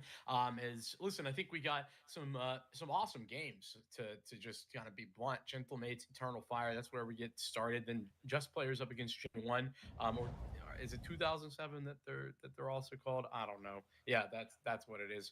We gotta get this thing figured out. To be honest with you, all good though. A pretty nice docket laid out for the back half of our day. Yeah, does this free agent roster have like a marketing department we can get in contact with that we can like have an issue to? That's gonna be a really good game to finish out. Always excited to watch Chucky there. That's gonna be such a fun best of 3. But I don't know. I have a great day of operas today, don't I? We get to watch Gentlemates. We get to click back into Martinez. Obviously went through Algo there just a couple days ago, and in pretty like Gentlemates fashion, I think, to get warmed up back into online. It was, kind of a tenuous ancient. I honestly thought we could have went to a third there, but I think Gentlemates showed their quality. It was about that second half that they like completely turned ship around, and in very convincing fashion, they finished 13-10. I think us walking out of that game, we were way more confident about what that series and scoreline was actually saying. But then the very next day, they went and did. I mean, it's funny we have Gen 1 right on the broadcast after this because it was actually a pretty stressful reverse sweep best of 3 they had to pull out there. So I think there's a little bit that can come back at this Gentlemates team after coming back from an Astana performance that I think was highly rated, Vincent, but they have got to steer clear today and I think handle what is a very big head in Eternal Fire.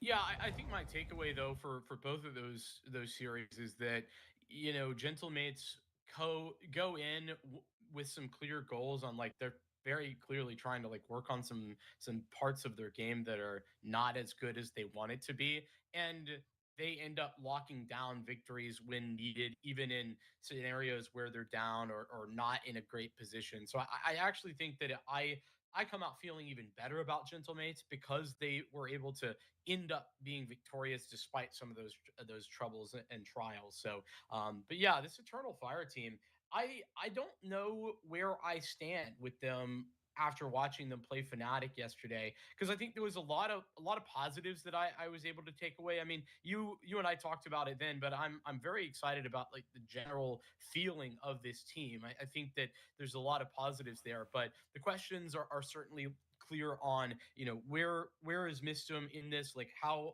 good is he going to be able to be as an in-game leader. I saw some really positive stuff from them on that note, and also some question marks that I had. And the other big question I think is Regon, like how consistent is Regon going to be? Because I think that in his more recent results or his most recent teams prior to this one, I didn't necessarily feel like there was everything I wanted to see from him. But Jota, an exciting piece. Dimka, an exciting piece. And Bergali looking good after what was not the greatest of showings out with the Aussies. So I think overall, this Eternal Fire team definitely got some quality. This is going to be a hard match, though, against Gentlemates, no doubt. Absolutely, no doubt. And where we immediately, I guess, get to click back into that Fnatic series was, right on the back end, right onto that overpass, that Eternal Fire. This time they're calling up against Gentle Mates that, have a slower roll upon to, specifically this challenge in the first step of our series is, I think, going to be as clear of a cut, as good as it will get for Eternal Fire sneaking into, I think what is statistically a pretty weak looking overpass, but then you have to actually consider what kind of teams Gentle Mates are playing on overpass. Like Eternal Fire, you're seeing to a 13-10 that was just up against Furia. There are a lot of really good results here from Gentle Mates. I think they're just a couple of better scenarios within these officials away from actually taking them. This is going to be a very challenging first beat of that overpass. And then onto that nuke, Vincent. Gentle Mates, I don't think could have it better for this role. Eternal Fire, don't play nuke. Yeah, I think that again, this is the same talking point that I had yesterday, and I think it's true. When we're discussing like why are they picking into an Anubis the other day against Algo, it's because they want to practice it. They want to get some more reps on it against teams that are not the top 10, top 20, and it's.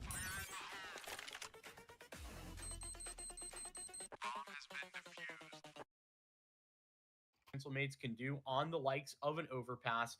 I think that's going to be interesting. I'm with you. Nuke is the same scenario for Gentle Mates where they play a little bit more of it, and also they've gotten some wins here, but it's against widely different kinds of competition that they're playing on the regular. So I think that Eternal Fire might feel good about this veto, but the reality is probably a bit different.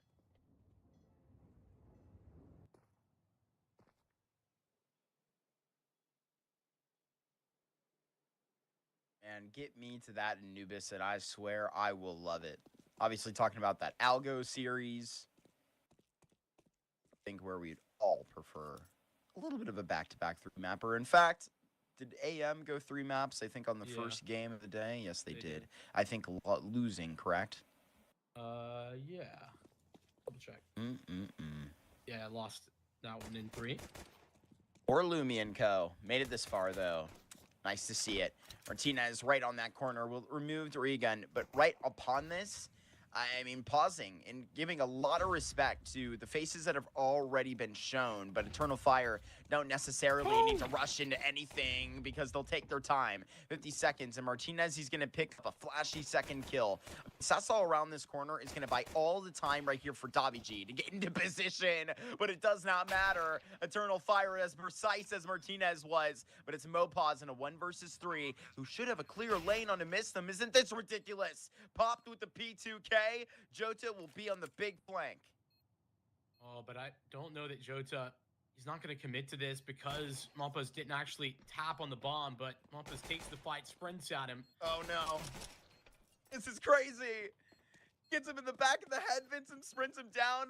We all know that the P2K has a damn fine movement accuracy, a 3K to close it out. Was that not a damn fine pistol round from both faces?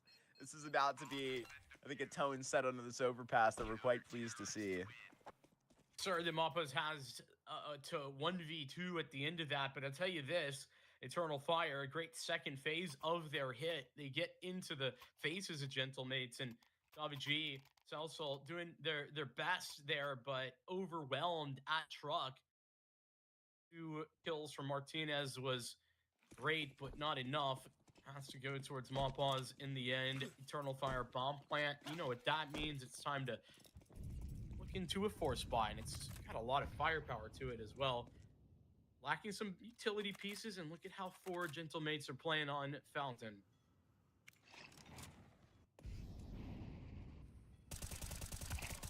There is Alex. A swipe of 2. Gentle Mates deal with Regali coming back with the Galil. But, buddy, what are you doing?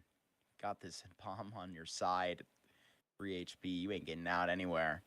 Minute 18. Gentle Mates, they're just about around every corner. Pick up any clue to find that out. Poor Jota. Removed from the situation. Or rather, is it poor Regali? Where's the help at? He's getting surrounded right now. If this were me and you, Vincent, I'm going, help me. The problem for Jota is he doesn't have any way of getting into position to help out. Oh, it was a matter of time. And that step from Alex even seals the deal. David G is there on the flank. So now Jota all alone. The aggressive stand of this round for Eternal Fire. This force buy with 4 rifles gets beheaded right at the start. Or positioning for Alex and Martinez. Alex playing a bit of a cheeky angle around the smoke to line up 2 unexpected by Eternal Fire that leaves them lacking. Clutch in round 1, but Gentlemates keep 4 alive in round 2. No big problems there. Eternal Fire. I walked away from their extended match against Fnatic on this overpass, feeling like they're certainly a capable team, but the deeper we got into that map, the more it was about just a brawl rather than long-term strategy. Thought some good calls.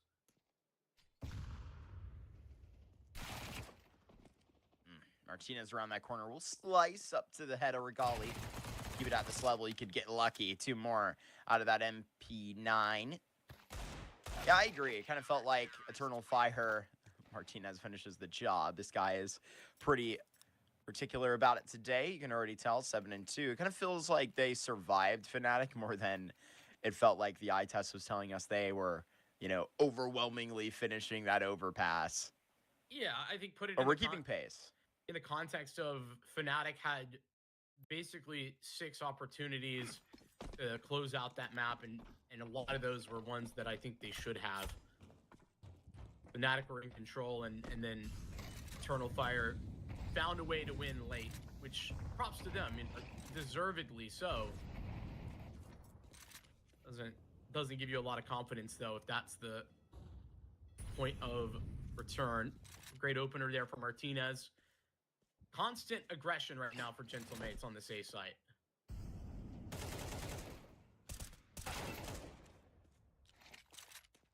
Ollie will get that tap back. Alex, next in gear, fortunately, will be put out. Martinez will report back, not empty-handed, though. Plenty that's of the loot for trade. everybody. You're loving that. Mm-hmm. Martinez 2 kills. Alex sacrifices his life, and now in a 3-on-4, Eternal Fire have to do a lot in trying to clear out some of the A site. They have no utility really to do it. No more smokes. Imka separated.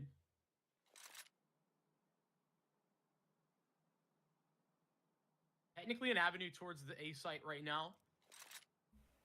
Martinez's op is in sand, so could sidestep him for the moment. Big nade that'll go right to Mapaz. Maybe a little too far away from them. Martinez surprised. Jota opens an avenue towards long that wasn't otherwise assumed. 18 seconds. And with all 3 players here back towards B, Demka about to just clock into the round essentially for the first time, and he's making his money for it. Big kill. That should finish the round. Davi G and Sassel save if they know what's good for him. Seen it back, seen it barrel. He's more patient on the FAMAS. He can finish. Gets this kill. What a brilliant round out of Eternal Fire. I mean, they're, like I was saying, very much in trouble at the early stages of this round. 3-on-4. Such a ridiculous amount of ground to cover with no utility. They had 1 smoke and they used it in bathroom almost as soon as the 3-on-4 began.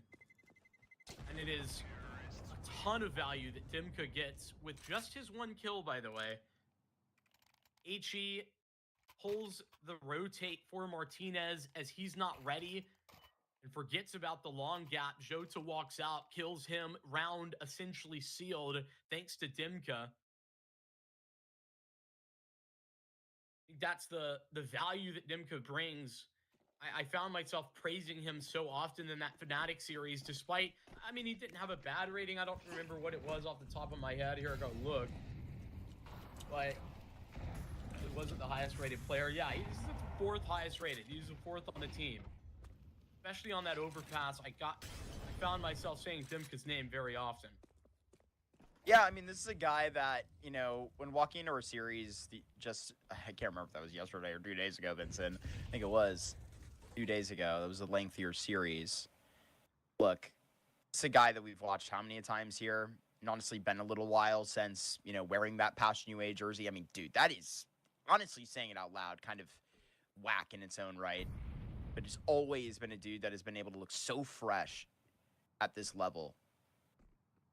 And so not a surprise. But within this unit, I think showing sort of a different stance and a quality that he can become in his career. Gonna be making this contact and escaping the Alex jump spot for what it is worth. There on top of Divider, Regun onto Alex. Nice shot that gets a hot back. And with all of these entries, came back onto Martinez last time. Davi G is gonna have to get into tow, but these smokes are gonna make it so they can't gamble on it. 37 seconds and Mistim will plant the bomb. Unironically, I think this is a save for Gentlemates. I don't really think they seem like they want to go for this. Two players that haven't moved the muscle on the B-bomb site, and Martinez and David G just going to walk down to join them. Regan, his first kill. The guy who takes the most opening duels on the T side. This Eternal Fire team, not particularly close, delivers. Shut Alex down. Eternal Fire take 2 rounds in a row. Gentlemates will keep their economy healthy by saving 4 guns.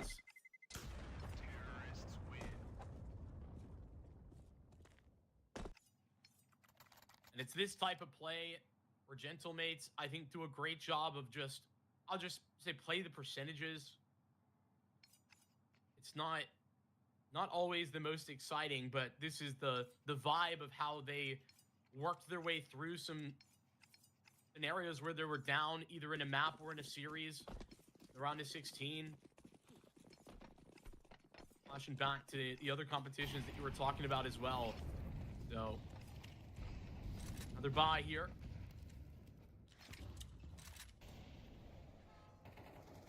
Martinez, as per usual, forward spot he was holding there at party, but will be flashed off the angle, forced back. More passivity with Alex tag team.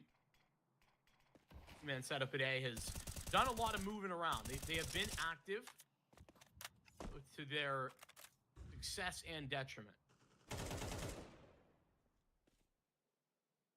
Post spotted. Almost finishing the job. I think that'll go through now.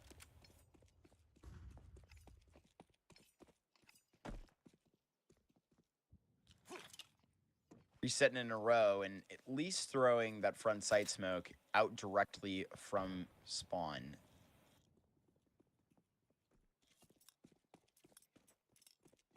From Fountain, they're not going to go. Looping all the way back. They got the important information and map control enough so that they can then maneuver back over to this B-bomb site. 30 seconds, Eternal Fire. There's a rotation in the mix as well. Martinez not going to be able to join.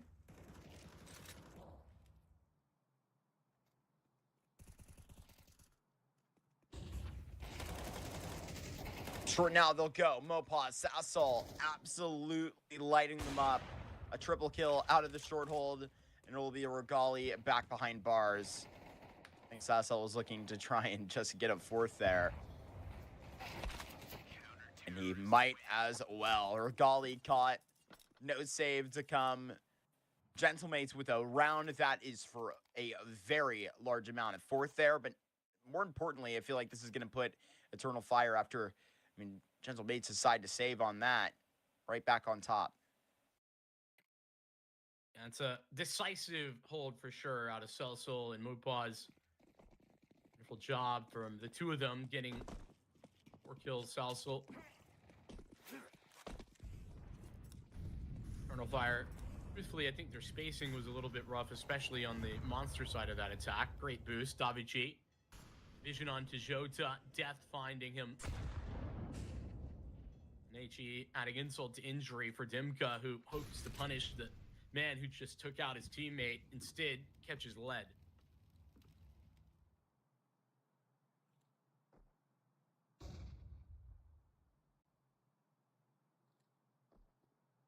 Demka on these lurks, I know you just mentioned it, was absolutely insane, and right now he might be signed up for it. Regali does find the push. Remote pause sticking around ultra close to this. A very good adjustment on the run. Really thought Dimka had him. I need to walk through the smoke. This is so aggressive from Mopaz. I think it's because they're, well, no, I don't know that they're really feeling that much pressure over on the A bomb site, but regardless, great find and hold there from Mistum to get himself his first frag. Bomb collected, 3-on-3, and it's caused Alex to have to filter back down, or sorry, that's David G. Filter back down onto B, stick around, but Gentlemates have this read currently settled. Alex and Martinez on the A bomb site. Martinez is going to be in such a good spot. It's a big nade too, Vincent. Made right onto Regun, who survives with 31. Just slightly dodge this flash, and they know exactly where Alex is fighting from. He's the one that threw this HE to begin with. Martinez back to the Divider has already made this so much more difficult for Mistum to move closer to the bomb site. How flashy is Martinez? Now in a dance right in a row with Regali, and Martinez cannot be, like, threaded today. It's a little insane. I don't know if this guy is just upon this overpass, looking for a playoff push all the way until tomorrow. But Gentlemates have a damn good reason to believe in this overpass CT side.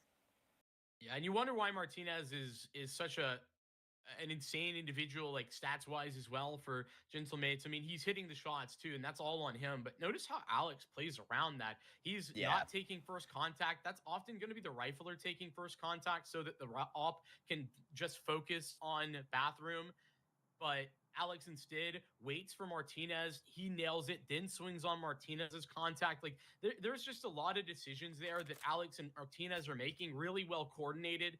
I'm enjoying the way in which Gentlemates have put themselves into these positions and then play off of one another nicely. Eternal Fire get nowhere. Despite that 3-on-3 turn, Gentlemates taking their 5th and Eternal Fire on an eco.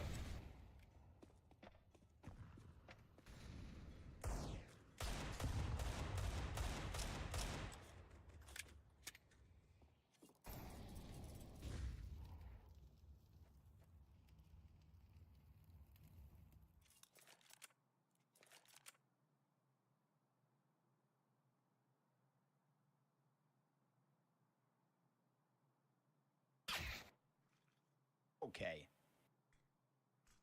That is pretty silencing from Sassel. Did just post that pretty big round right before, but I don't know. If we're going to keep seeing Gentlemates just look this sharp, every time Martinez is on the screen, he's essentially just posting a multi-kill, excuse me.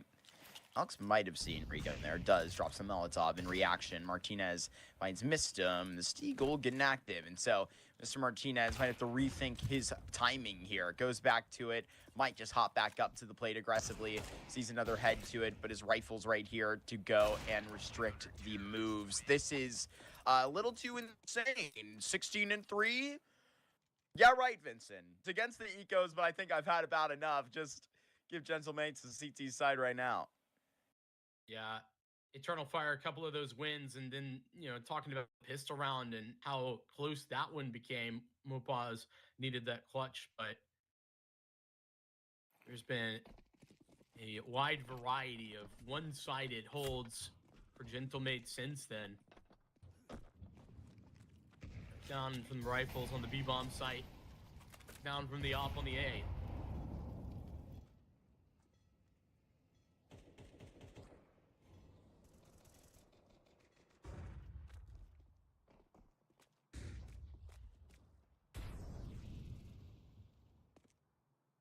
A lot of praise here for Demka and Eternal Fire about that last overpass, but so far a bit slow off the rip.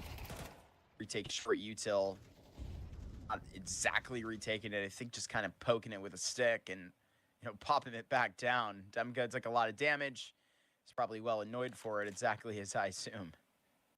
That's very frustrating that he's so prepared for them to be making that play. He sees the molly coming, and the flash just forces his crosshair away. It's exactly as Gentlemate's intended. And so he's the one, despite being ready, who's walking out with a headshot, think down to 20 HP. Rare that we've seen this tight of a setup for Gentlemates on A with the op.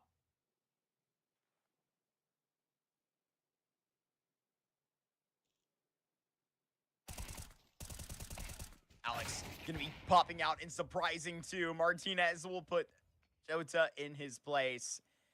I mean, holding down a straw setup deep into the round, how to get active off it, and they branch into a beautiful triple kill. At this point, Eternal Fire just got to hold these rifles all the way up. 7-2, Vincent. I mean, 7-2. This is getting out of hand pretty quickly. It's comprehensive from Gentlemates, and that's the problem that Eternal Fire are really coming to deal with. And I think part of the reason that overpass that we watched against Fnatic was a little bit frustrating to me. Like, very exciting, a lot of fun, enjoyable map, but Eternal Fire just never really got tested the way that I wanted on their T side. Like, the Fnatic CT side was really readable. It was very obvious. Gentlemates have been anything but. You know, you can bet for sure that Alex and Martinez are going to be in some way here at the A site, but it's always somewhere aggressive, something more forward than you're anticipating. Always a little bit of a surprise, and this is another one gone down.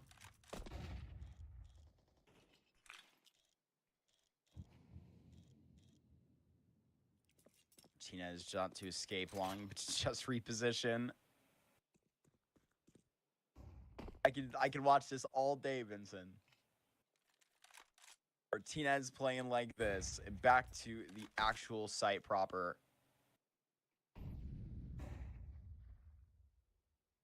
Demko will lock up. This Eternal Fire. And I would say Flame if I didn't have lack of a better term in front of that. Pun not intended, but they need to just go and heat up soon. Martinez around this corner. Finally going to land a frag into this guy. There's no way he's finding a second here. May have done actually really well to sort of refresh some of the strains that were getting them these first two rounds at the beginning of the half. Mopaw's taking some shots.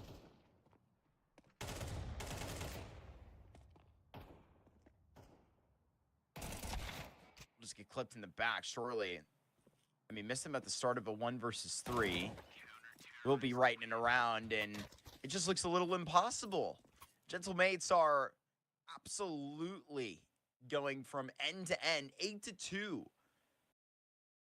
Even when you're getting a pretty good A hit going, it's not enough because Martinez, you might have forgotten, but he killed Regon at the very beginning of that round on Fountain, and it's a nice double setup at long. It's unexpected. You've not killed Alex, so you should be anticipating he's somewhere in the process, but Martinez somehow finds a way to get his kill, and that sets up Alex for success. I love that Alex isn't over swinging. It's so common if Alex is there at long and you've got two players coming in from dumpster for Alex to try and force the fight so that the dumpster players can like just swing through the smoke, but instead they just wait. They wait for the smoke to fade. It's just smart Counter-Strike from Gentlemates, and I know that it's really cool to see Martinez 19-4, and that's awesome because he's playing well, but he's not playing like, you know, a lot of these games that we often see where somebody's 19-4 and they're just unplayable because they're having one of the best days of their career. This is Martinez playing within the system, and the system really succeeding at giving him these opportunities, and Eternal Fire really failing at doing a good job of their A default to force him off angles. He's getting opening picks every round because Eternal Fire's default isn't successful. That's all I feel like about to be served up. A very good batch here. A little bit early for this flash, but Regon going to be right next in a row. Missed him straight up through this smoke and actually will strangle. Martinez will rotate inbound, but missed him. Will be well within his scope. 9-2 probably a bit better, honestly, in terms of, where those numbers come to get crossed off the board from Eternal Fire finally getting kills. But, I mean, nobody survives to set up a post plan. It's just missed him, barely living there on 18 HP. What a ridiculous start to the series by Gentle Mates. But at this point, I think they're playing to just beat about anybody in this tournament, even if they are the highest rated team. I mean, you're just starting to see some mistakes as well from Eternal Fire. Like, Yeah. nobody's clearing the close angle. Their flash was really good, and Gentle Mates actually whiffed a lot in that moment. So, even despite all those facts, Eternal Fire still couldn't deliver. There's a big opening, though. Dimka talked about him. Oh, man. He's doing more. Been kind of waiting for this. I mean, last round of the first half may not be too late, but Martinez is going to be in a really bad spot here. Somehow trying to escape. Missed him. Going to be laughing right at that very thought, though. Alex going to get 2 taps over the top. This would be a start of a 1v5. Does hop into the bomb site where Demka may have not been ultra aware about his maneuvers. Now he's gotten 3 feet deeper into this clutch. Alex will go and reposition, trying to stay away. Keep Eternal Fire 1 step away from actually finding out where he's gone. They're going to be working around this site to find that out.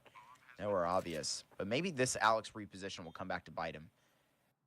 Yeah, I think he was worried that they were just running back over to A. I think that would have been the wise decision for Eternal Fire because they had the bomb the whole time. But it's worked out. Alex trying to preempt them ends up reading too much into it. And then Regon taps right over the top to Alex. No 1v5 coming up here. That would have been awesome at the end of the first half to cap off exactly what Eternal Fire were running through that thing on the CT side. 9-3.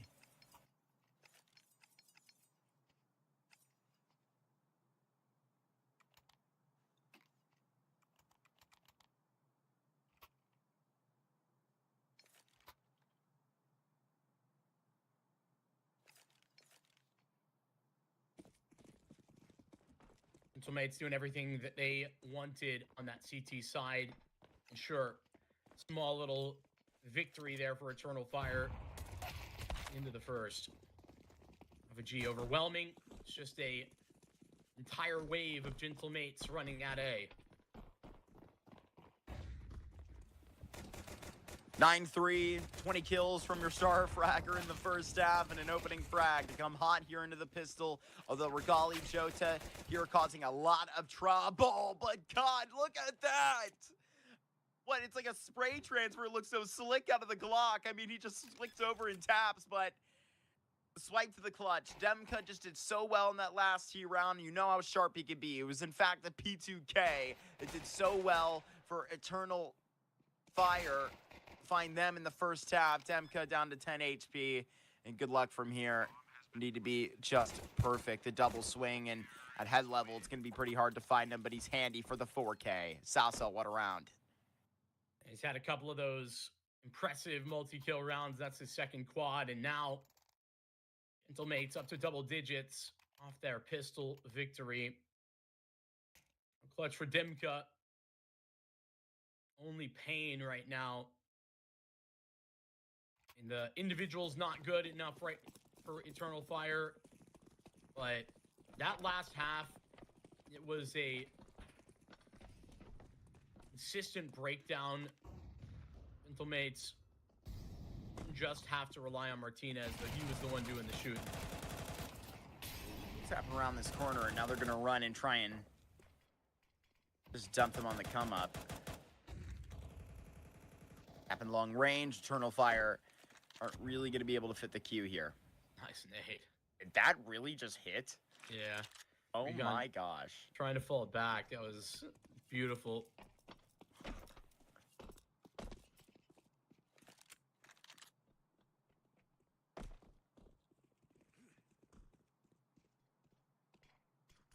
The assembly over here towards B. Gentle Mates actually got off worse or wear from that initial engagement at long. Already Eternal Fire limited on this site. At this range, with these smokes, these pistols can be ultra effective, though Sasso knows exactly where to spray. Nobody's going to be able to threaten this bomb plant anymore. Missed him pretty far, and I mean, Regali's already gotten into course. Yeah, this is going to be 11 for Gentle Mates here in a flash. Less. He could have a back turn. Looks like he does have a back turn, but let's get a little bit stressful at the stretch. Eternal Fire. I don't think C2 too challenging of a retake here, though losing Regon going to make this thing pretty impossible. Davi G is going to be deep here within Monster. Missed him. I'm sorry, my friend, but no kit. I don't think you're going to have any real chance in taking this thing. Maybe just one more frag. Davi G is about as dead to the bomb as he is to you.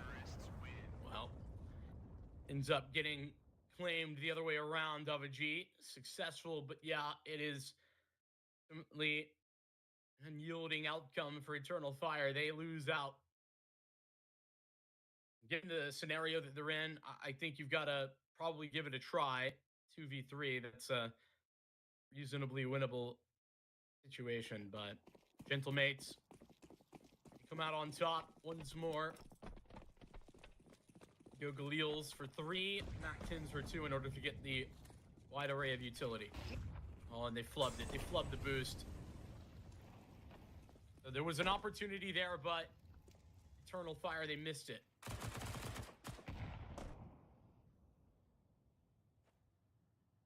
It was on the Mopaz. Hold up. 3 versus 5. Barely even started this round. Gentlemate's barely just opening shop towards A and bathroom. Ignore bathroom. With this deficit, you just kind of got to send it up long. And more importantly than anything, I think play it together. That's got to be the goal for Gentlemates.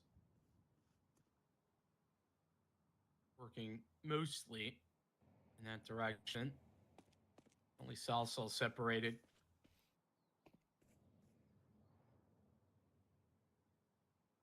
Two players on A at the moment. They've got utility. I mean, this is still hard, don't get me wrong, but not at all unwinnable. 40 seconds, and they're below this bar. I mean, walking all so close. This is not going to go for a Gentlemate so easily, unless these kills just fall into their lap, which, I mean, this could potentially happen considering the HP on Mistum, who's holding at the truck. Goes down with not much to show for it, but they've lost the timing onto Demka, and now this will be the death of them. Either way, 1v2, they both have 1 HP. Demka with 50 right here on the corner as it is completed. A 1v2 for Demka, always reliable for a clutch. Yeah, but listen, Eternal Fire, that should not have been anywhere close to the clutch necessary.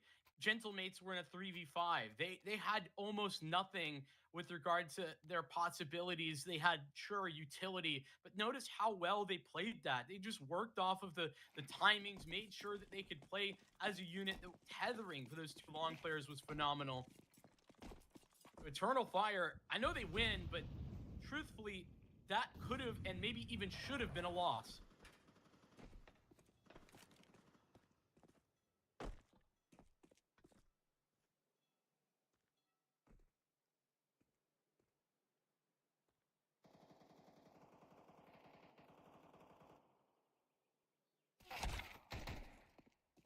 Deep in bathrooms, Alex will be taken down by that spray. Gentlemate's kind of just waving the wand. This will be a bit of a waste, if you ask me. You're with the Tech 9s, you're with the pistols, just getting pulled apart limb from limb. The HE there was a flash. Maybe flex their muscles a bit. I know this is a force buy, but Eternal Fire just taking fights, feeling confident. You Jodes in the mix. Go to bed for this Eternal Fire CT side to start standing up on, because they sure as hell need it. Losing a pistol round after 9-3 at the half and not able to win on your own force buy, that is usually going to be a one-way ticket to Defeatville.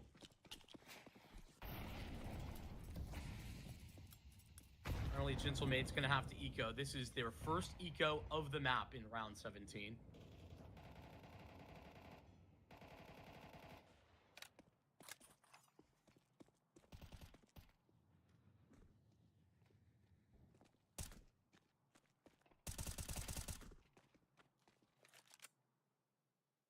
Jota will find Mr. Mopaz. I don't know. Do you see Gentlemates getting right back on track after they like rip right through this eco? This is a interesting energy being formed by Eternal Fire in spurts. I do think that Gentlemate's probably gonna get this locked in relatively quickly. That's my feeling. But the individuals that are heating up are the ones that they need to be seeing do so. Eternal Fire, it needs to be Jota in particular. Regon recovering a little bit, certainly a part of that. Eternal Fire, where they start this comeback, down 3-11. Not even halfway there. 5 more rounds just equalize Gentlemates, but now the buy goes through. 5 rifles. Not needing an AWP. Same for Eternal Fire.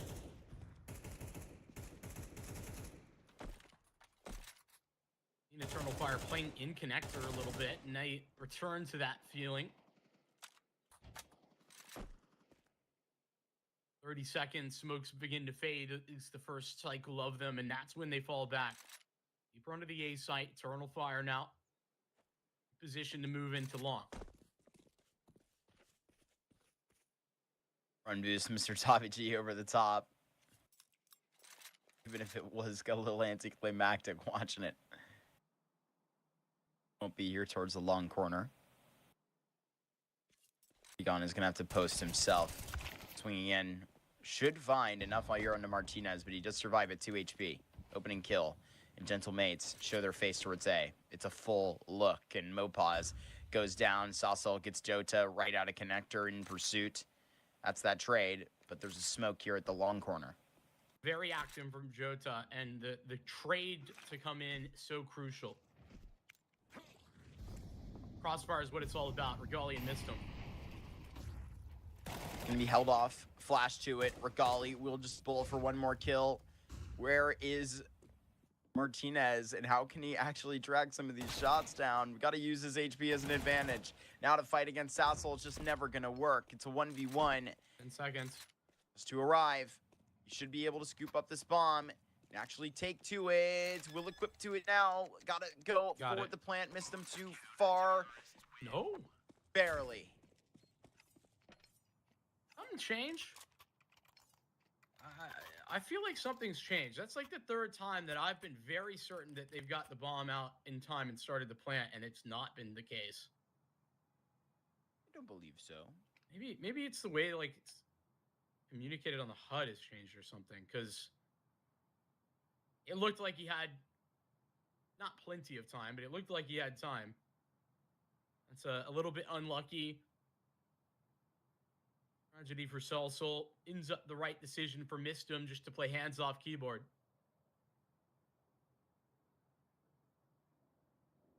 Truthfully, very uncomfortable round. Saved by Mistum. Taking that duel. Double kill for Mistum is everything that they needed. Yeah, Martinez being the guy on 2 HP. Honestly, I think you wanted him to probably be having the ability to not be throwing the utility, but because he's your opper, like, he's often throwing the utility in those executes anyway, so I think it just didn't make sense to set it up any other way. Most pressure that the B side has felt early in a while. Short Molly, and Molly to deny taking Deep Monster. I'm loving these little nades that Alex is throwing. What a nice lineup. Yeah, the preparation within the details. Just the little things. Show the quality. Tech 9 will run to it and be ultimately put down. Sassel also gone. Most of his HP to a spam. That's the rifle, the value they'll get out of it. Sassel's the only one that can get this kill. Martinez got one on the Glock for consideration. Really good hold there out of Eternal Fire. Okay, honestly, I know this is gonna sound like hater material, but I think that that's a strategy that works better against a team that's got a little bit more time under their belts and also maybe a slightly better team. Because I really think the hesitation after throwing the early utility, basically you're hoping that Eternal Fire dump their util on B, thinking it's a B rush because Gentlemates haven't B rushed at all. And then as a reaction after they see nothing for 10 seconds, they just move back to A and like push something. But that's not what happened. Eternal Fire were really nice, did a really nice job of just sitting and waiting. Also has been spotted here. Double nades out towards barrels, and Jota's taking off with the boost.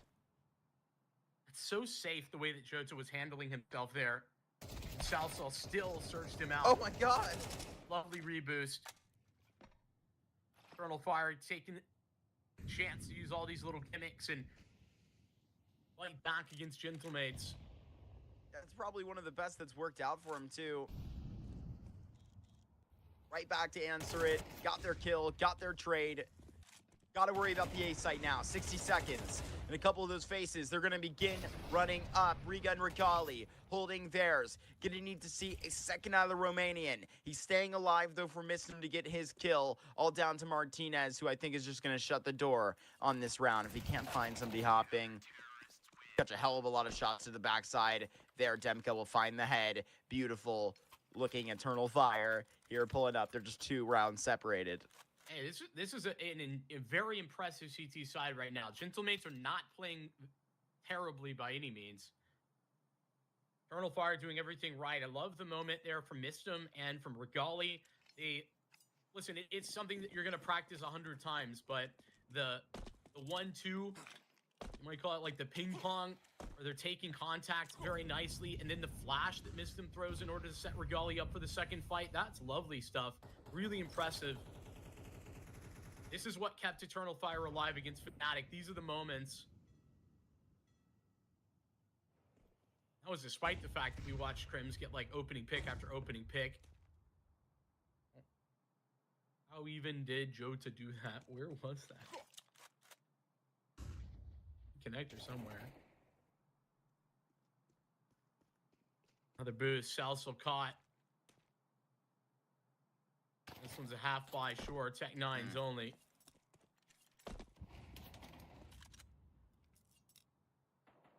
Gentlemates picked apart by Jota.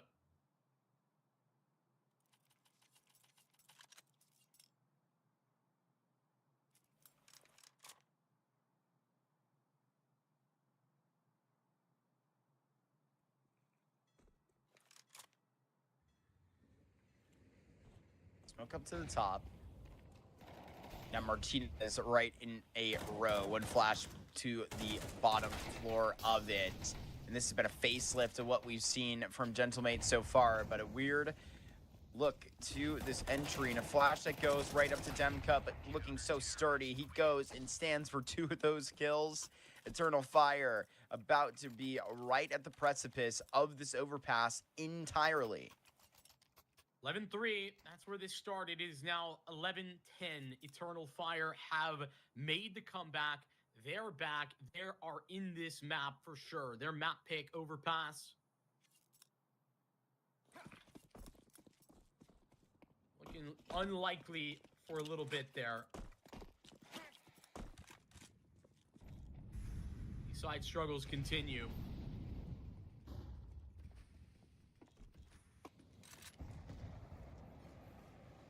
Raw Gentlemates. Decision from them trying to target that Jota boost. It's been very disruptive the last 3 rounds in a row. So, top 2 nades on their heads. Both Mistum, the booster, and Jota, the boostee, get tagged down to 50.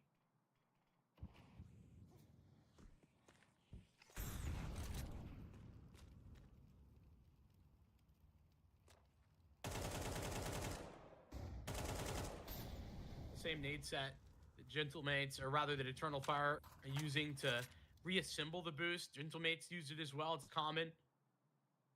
They don't move in the same way.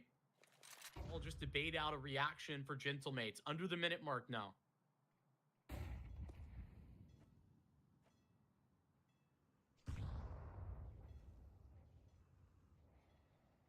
Old school boost again. Jota too far tucked by the site, I think, to be seen. There it is. He's even looking for it just to the back of that pillar. Martinez can't return this shot. The contact will be ruined by the flank. It's Regun that'll just make their heads go right to the back. And now Regali is going to confirm this. 20 seconds. And this is pretty poetic the way we get to see Davi G's POV sprinting and running away.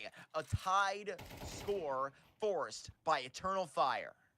Beautiful stuff on the CT side. Lovely, more passive setup for Eternal Fire overall. Once they realized how much presence is around this B-bomb site, it was always there. Salsal, I think, was the only guy who had any map control at the A site. Very minimal pressure applied. Regon gets proactive, pushes down connector, disrupts the hit, and then just gets out. Doesn't want to stick around too long. Wide score, as you said. Gentlemates, tactical pause as they are wondering, how do we find some T rounds? They only have the two, pistol and the follow-up. No gun rounds, nothing else. Back-to-back tacks.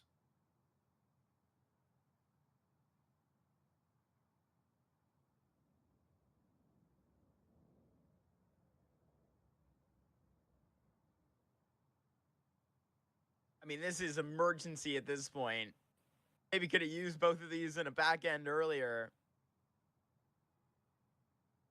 So much credit to everybody in this CT side that has turned up. It's an entire team effort every dime. But Regan, it feels like, has gotten a lot of great kills here individually. They're walking to the top of connector, ruining that playoff timing. That execute timing, excuse me. It was looking pretty perfect until he showed up.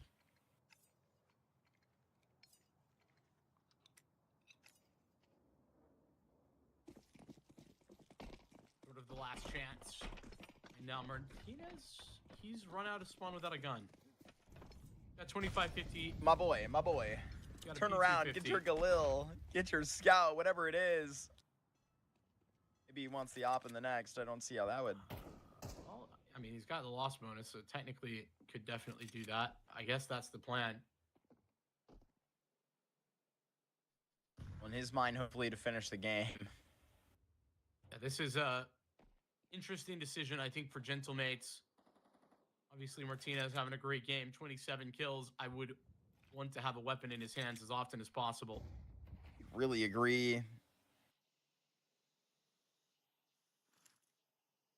I mean, I think you've had enough ops. You've had 27 frags in order to maybe just force 2 AKs in a row. But what do I know, Vincent?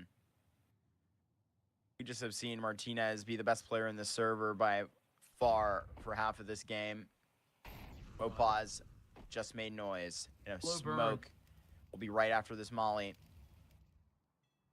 Regon's about to do it again. He's going down connector right in the perfect timing, but he might be too late. No, he's right on time. Yeah, just denied the heaven smoke. No. Denied the heaven smoke. Should be Eternal Fire to find 12 here, but great entries. Demka right in a row. Still standing and keeping pace to this. Mopaz, you've got to be the round winner we need you to be. Sassel had so many good moments there in his CT jersey, but now he brings it to a 1v1 against Regali. Backpedals, bomb plant. Looks to be an obvious play. Sassal, he's not fooling anybody. Gonna be standing here at default, and the big win! The entire comeback spoiled by a one-crushed duel. Gentlemates pull and scrap their way to 12. Not exactly a whiff, unfortunately, for Regali. He actually he got caught by the flash, so just not the instant headshot. After that, he's blinded, and the sidestep for Salsal saves his life. Flashbang successful, nails it 1v2.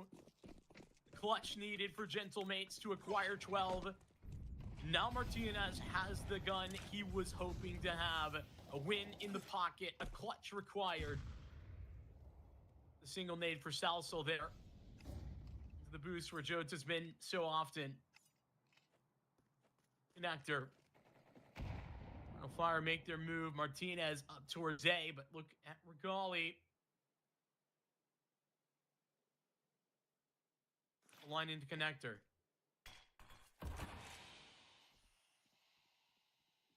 Smoked out. Forced back. Flasher at long.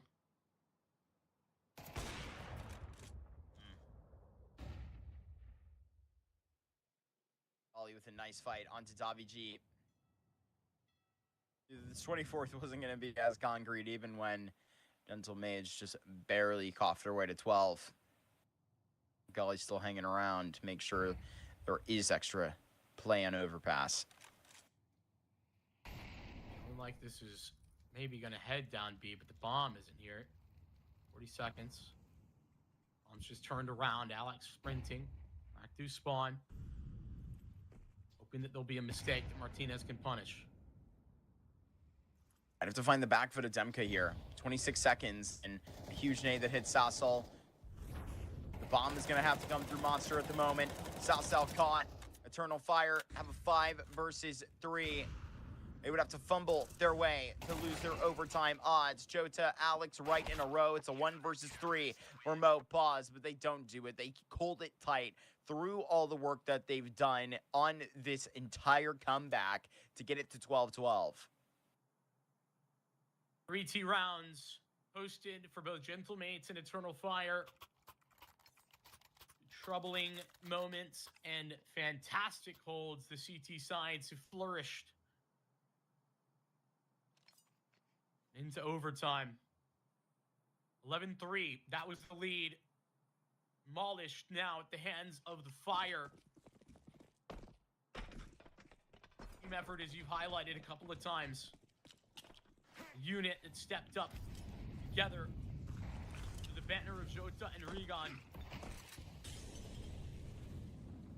No more of an object, though not a problem for Eternal Fire on that comeback. It's Dimka to get proactive. Actually, Salsal pushed all the way through the monster smoke, and it's right into the hands of Dimka. Mopaz, 1-for-1 in technicality. Dimka eats the nade. Right at his feet, 30 HP. Jota also low. This 4-on-4 ends in Gentlemate's favor.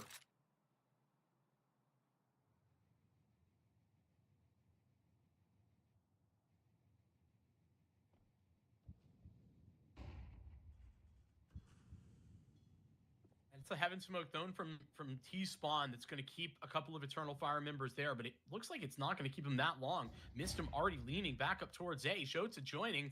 What a read here from Eternal Fire.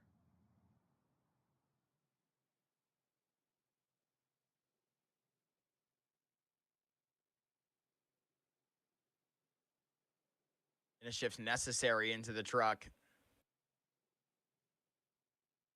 Jota Regali back to back. Thing is, too, the Gentlemates have waited till 30 seconds. Just saw that arm through the little bit of utility. Missed him. About to be caught in the backside. Does go down with a kill, but a 2 versus 3 face. And right now, Davi G, he's got to cook around this corner and entry. And now a missed shot from McGrawley. At this point, Martinez can make it his way up to the side flank. Will expose him. Cancel a bomb plant. Demka will win this round alone. No bomb plant, no time, no even reaching the floor with your life. Regali snipes you in the air. What a read out of Eternal Fire. One smoke to heaven there. Deep position out from Salsa. He's like in spawn throwing that smoke, and Eternal Fire flash peeking the monster. Don't see anything there, and then leave. Missed him. And Jota both walk out of B, leave Dimka all alone. And they stack 3 players on the A bomb site. Gentlemates, when they pull the trigger, they're walking into a stack. Lovely stuff from Eternal Fire. But a little bit quicker, Gentlemates want to force their hand in short. A little bit of a flub there from Dimka. Fortunately, Gentlemates don't deny him.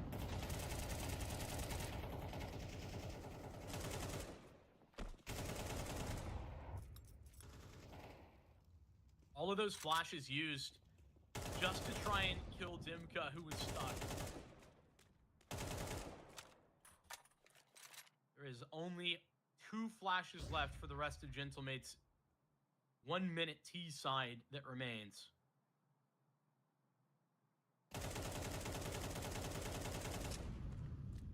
Gosh, almost even getting the kill fully on Mistum.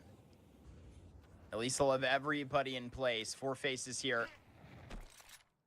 But this util set will try and keep them just set a Let's little miss. longer.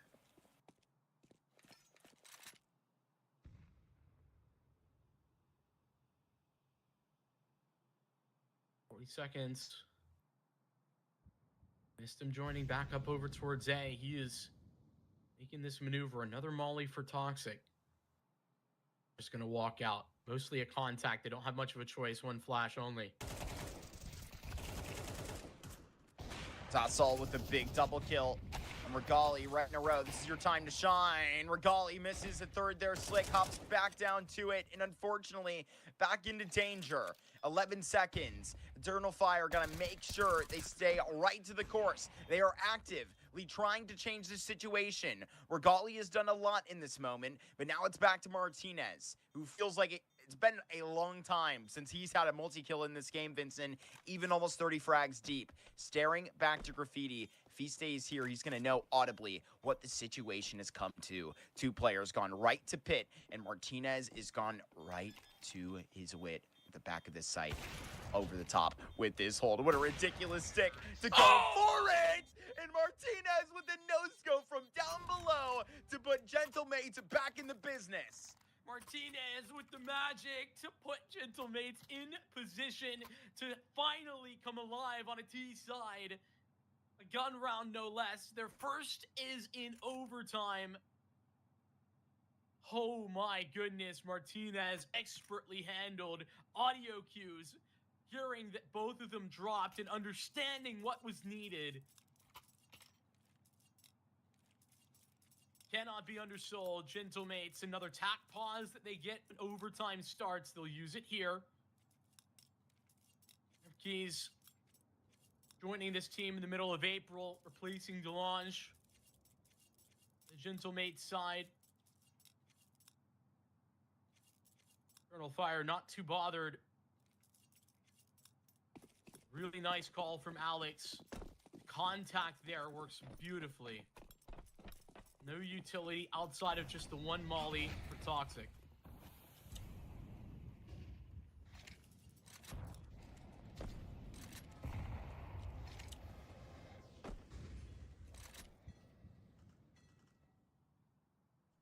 Also, he used basically all of his utility there. What a beautiful time to just pop the smoke. Never seen that from Eternal Fire. Not all half. And he got it. Will get that onto Alex. He was trying to escape. Kind of confusing. Will make you scratch your head in wonder.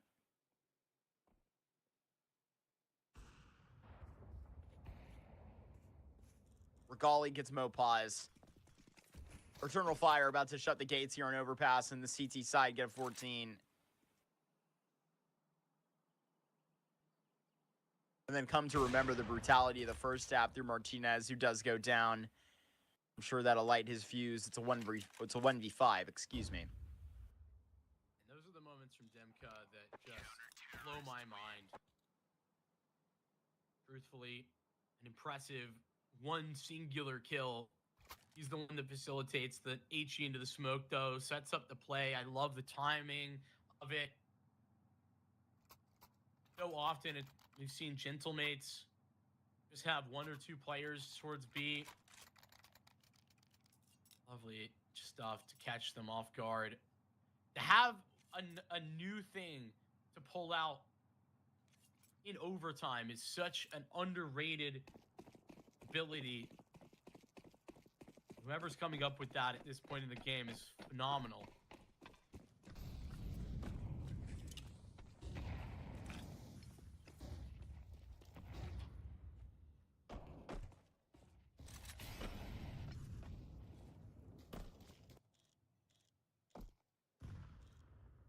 Mates back onto the CT side. Touchable here. This is where Martinez really was the X factor. Currently alone.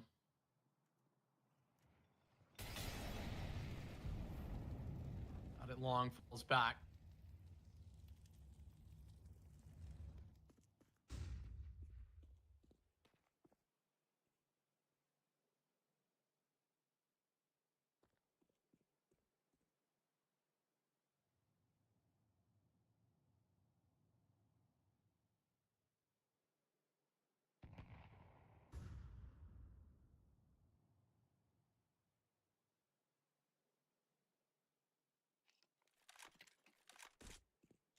Eternal Fire about to execute on Gentlemate's timing, kind of winding this clock down. 35. Inside the bathrooms, Martinez does stand. Out of this corner, it's going to be pretty difficult to produce a multi-kill. But this is Martinez we're talking about. He's very sturdy for that first, but somehow he's a little bit outlandish on the second. Just too quick to miss. And there it is, 4v4. And where you have Bobby G dug out of this hole. Same with Mopaz, who cannot return to safety. 1v2 for Sassel now. Eyes on to him. Gonna have to confidently swing. Miss him next level. You know you're immediately signed up. Backpedal from this fight from Regan. And Sassel knows that you have two options to stand here and fight the crouch, and it is it. Gentlemates have a clutch, and Sassel will let him know to just stay down there on the floor. 15 avoided, 14 will feel this thing further out onto overpass. Sassel have been so good in these late rounds, so incredible. Clutches for Gentlemates have been there. Started with Mopaz all the way back in the first pistol round. And Sassel offering up his second. Martinez giving them that in the first half of overtime. Wonderful feeling. Keep them alive. It's now Eternal Fire's turn. Use their OT timeout on this T side that constantly has problem after problem. 2 CT rounds for Eternal Fire. Will that be enough? There's been a total of 7 T rounds this entire map.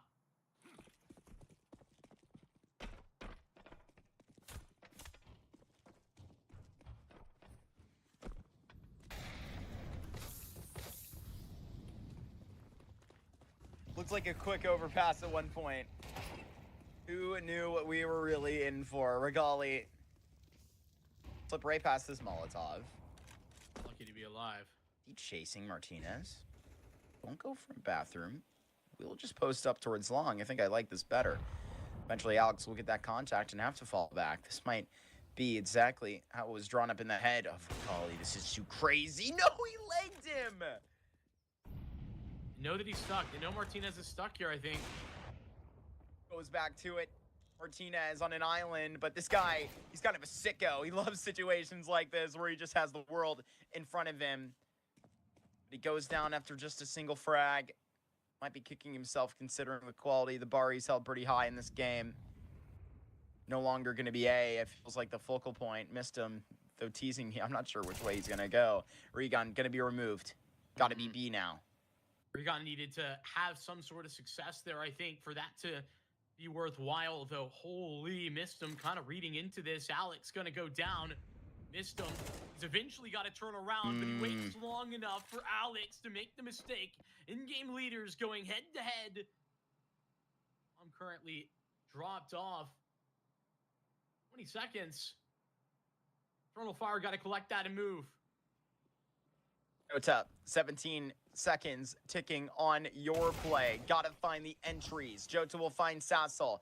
Davi G, different name. One more kill. And what is the decision? He hesitates. Doesn't cancel the bomb plant. Jumps to the next row. Davi G, quiet game. Gotta stand up now. Will look decisive. Cannot line them up. So damn low. With Eternal Fire finding 15, in fact. Hurts them both. Bad. 10 HP combined is enough to overwhelm the mates. Eternal Fire. No such opportunities to handle this in regulation. Now they have one. Victory, all that's necessary. It's all to take their own map pick. This monster smoke here for Gentlemates. Not the time for it.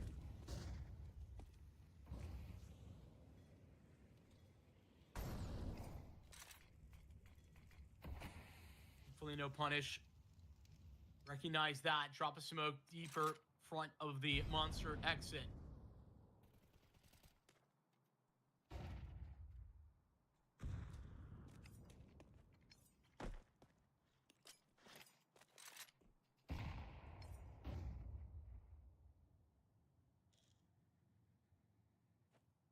going to be punchy from Eternal Fire. Oh, that's an audio cue that maybe gives something away. Gentlemates have 3 here, but it is a long way from support. Long way from where their stars have stood so far in this series. Sasso, a smoke that's not going to do him any favors, though keeping pace. He's making a double kill out of this position. Sasso will be traded out, and now we're standing on the evenest of playing fields. 2v2. Martinez and Alex, they're going to be right in a row. Misdom is going to be here as the strongest within this clutch. Got to stand concrete, but just barely gets past the timing of Martinez. Might have spotted the barrel. Demka over the shoulder. It might just be Alex to go horn to horn against Misdom right now, whose back is turned to monster and should be a free kill, but can't finish it. Alex now to the second level will. Demka, talked about your quality inside of the clutch, and now of your wheelhouse of short. Might have had just to hit the spray transfer, but done to it. Martinez takes us further. We're not done on this overpass. Magic of Martinez and the clutch continues to put Gentlemates one step further than they would have been otherwise. His 33rd kill and his 3rd kill in the clutches in overtime. Eternal Fire. Are they going to regret not being able to take advantage of that? 3 players on the site. Gentlemates put up a stupendous defense. That double from Celsel. It's everything. Gentlemates push second overtime. Eternal Fire, no strangers to this. They were 3 OTs against Fnatic just yesterday.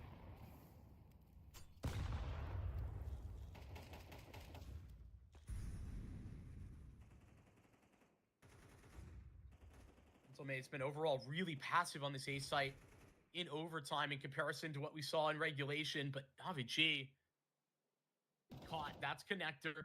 Should give them an idea that this should be aggressive in Fountain, and it is. Recon down.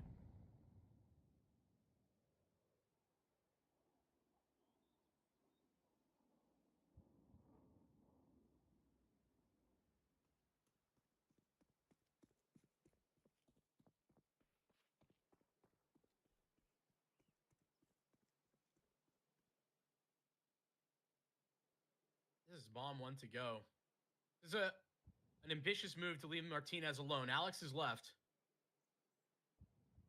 To his own devices. I implied that's what he prefers. 1 kill out for Martinez first. Goes deeper in the purse, looking for more frags. But it's a smoke that is going to provide a bit of a more challenge to this. Demka taken next right in a row. The Beast says he's done for now. That's because Eternal Fire just have to disengage. They got to go towards A. Alex up next. Might juggle to him, but Alex, he holds his own right pretty well. Nade that goes over the top. That looks pretty damn perfect. Martinez, I heard my co-caster Vincent calling you a magic man. That's a bit too crazy for me. The switch over the top, that's 16. Sometimes when you're shooting, there's nothing you can't do, and that's Martinez feeling too. That risk pays off. Eternal Fire only had to deal with Martinez. But it was instead Martinez that only had to deal with 3 Eternal Fire members. He is the one at the advantage there.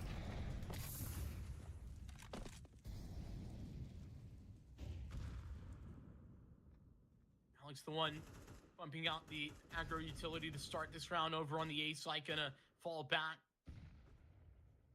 In fact, they'll both fall back.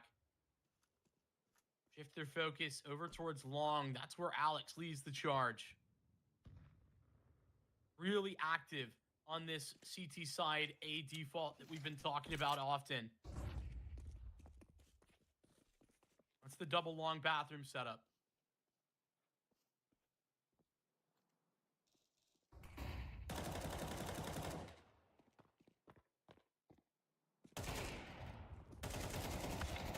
Next level to that. Alex with a big double kill. Going for more. Picking up that AWP. Position needed to be polished. Davi G sticks up for himself. Drops the bomb here right towards the back of the well. Flash to it. Regali going to be challenged. Flash uncomfortable. Feels like Davi G might just swing him. The last flash, though, that Gentlemates just put through. That Simone Pons on the rotation. Flash up to it next. Swing with absolutely no sensation. Wow. Davi G, pistol under Regali. Had to hit that if you're Regali. Unfortunately, the miss means that this round is over. No chance, no time to go get that bomb or to break through Mapaz. It was just terrifying the way that he's playing around the smoke, never giving them a fight. Gentlemates, 2 straight rounds. Side struggles have abounded, but the CT side for the Gentlemates, it's constant. What a double out of Alex. The star falls, brightens the room with a spray that leaves eternal fire lacking.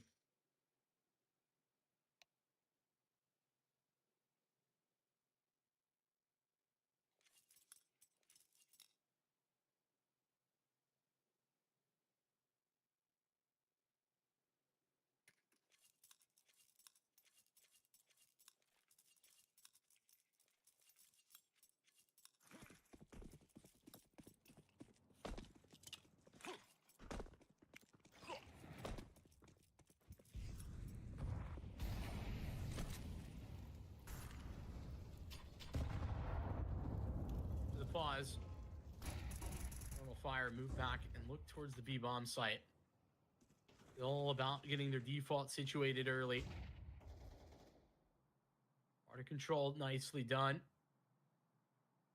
Actually, Eternal Fire, it looked like they were maybe going to take some time to push back any sort of aggressive A defense because Gentlemates have been so consistently doing that, but it's only one front bathroom smoke and a couple of flashes. That's it. Now everybody returns the B-bomb site, Eternal Fire. They are moving in.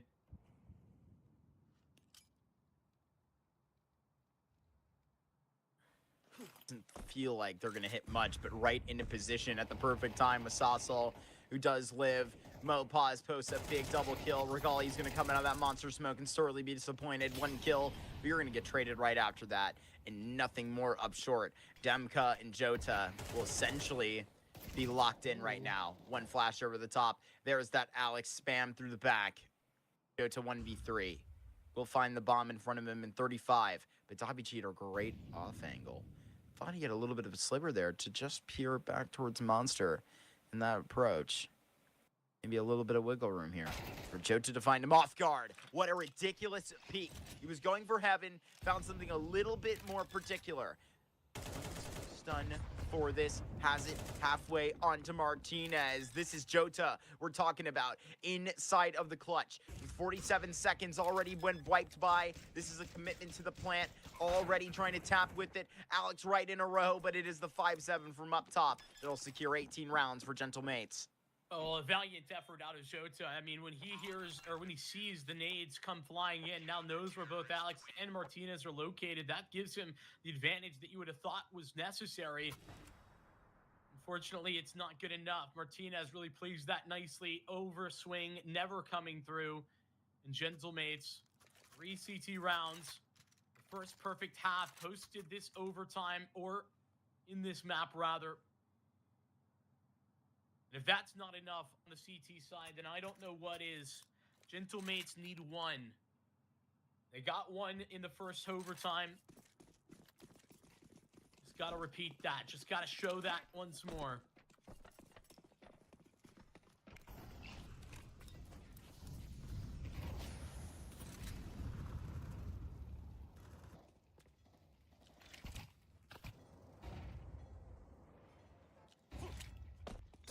Getting a little bit lucky, missed him.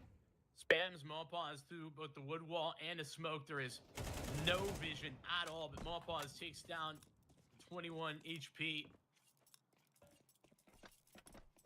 Gentlemates, a bit of a regroup. They're just going to leave Salsol over on B. Opened by short retake utility. He's being pushed. Salsol being pushed on B.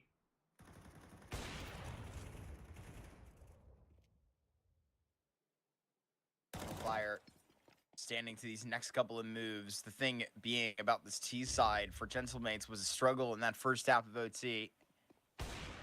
Golly cracks Alex in the air, drops him. Mopaz 21 HP.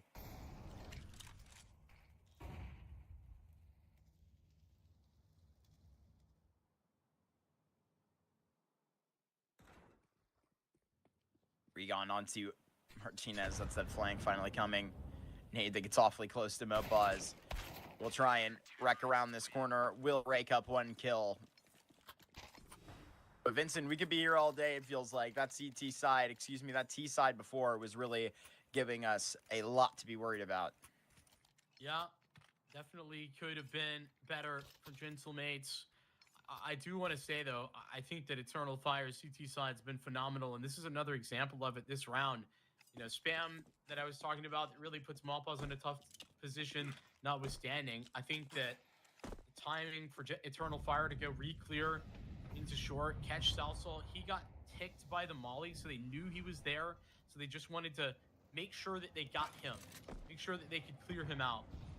Salsal does his best. He gets a kill, but he isn't able to get two. Let's Eternal Fire just happily hold on A. Mates taking a slower approach to their default. It's connector first to Salsal. This time he succeeds. Jota caught off guard.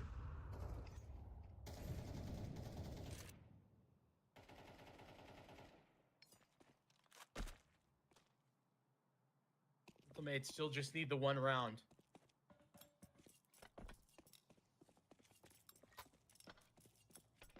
Like the bomb, Salsal as has been the typical. Now they regroup. Still two players in connector.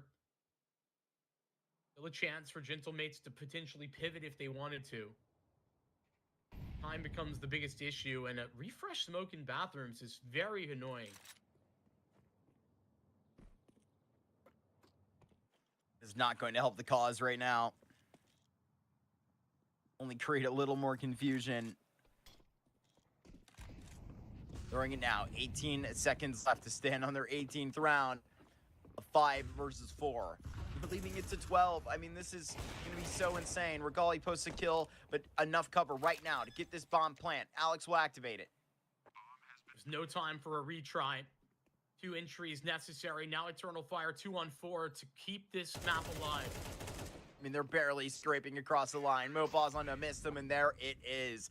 Gentlemates put an end to what was a ridiculously lengthy overpass, but for great reason. We just got the best quality, feels like, out of both of these teams, Vincent. And if that's anything to go and foreshadow the rest of this series, then I think we're set for a great one. I mean, that was the best map of Counter-Strike that you and I have called in this playoffs, and we've covered a lot of it. We have. I mean, that Fnatic over time is right next to it. Yeah, I mean, but the difference here is that that was a scrappy beat down, a back and forth where things were happening really fast. This was careful and considered. I think that there was so much going on there, so many little moments from Eternal Fire CT side that really made me happy to see what they were doing. But Gentlemates were doing the same, did a wonderful job in that first half. I think lost themselves in the second somewhat, but ended up keeping themselves alive just enough to give an opportunity in that second overtime. Really loved what we were seeing. And listen, obviously statistically incredible for performance from Martinez, but I mean it genuinely. I think Salsal was an underrated player over the course of this whole map. Actually really nailed it for me. Fantastic stuff. The CT side for him was phenomenal, and then those clutches as well were untouchable. Yeah, 100%. I mean, Salsal, you know, from where his quality was, I think it's a little crazy considering I'm pretty sure he was like the barrels player. How well he was doing on his late rotates up to A after the entire team died. He was posting a lot of multi-frags there within Woodwall at Monster. Like, it really felt like this is a guy that in terms of the rifle is having just as many like multi-kill moments as maybe like Martinez in the first half on his AWP. It really felt like as maybe quietly impactful as a performance that just scraped along there. Alex showed up in the big time there to close it out late, and Gentlemates, they're going to head onto a nuke now with, I'm sure, probably a boatload of emotion. Yeah, but I think that this the way in which Gentlemates have been able to put that emotion out to make sure that they don't get overconfident and that they play their own game consistently that has impressed me the most about them. We'll have to see that continue onto a map that Eternal Fire they don't play. They just got one map on record, one win to be fair, but that is all going to be coming at us after this break. So stay tuned and don't go far.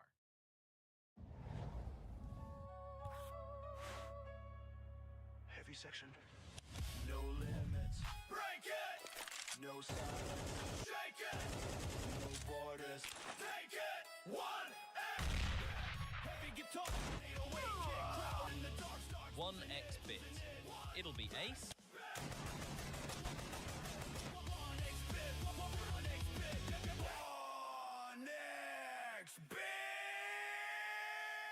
How to get a free kill in window on Mirage. First, position yourself behind the bench. Aim here and right-click jump throw. Make the jump and dodge the flash. Easy kill.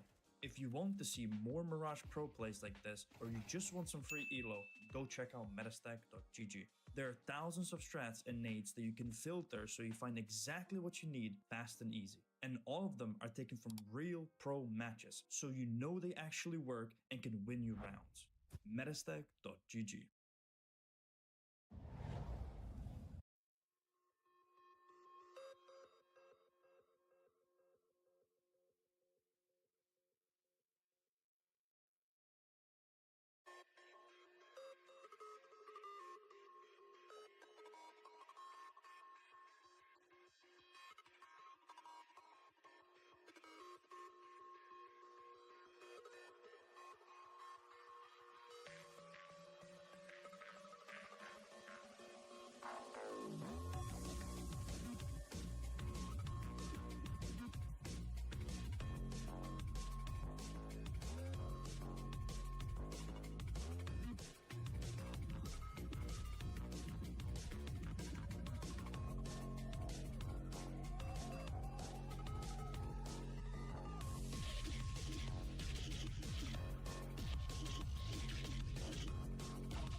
section.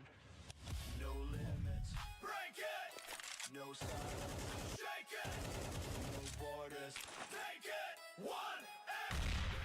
Heavy guitar. 808 kick. Crowd in the dark starts. 1x bit. It'll be ace.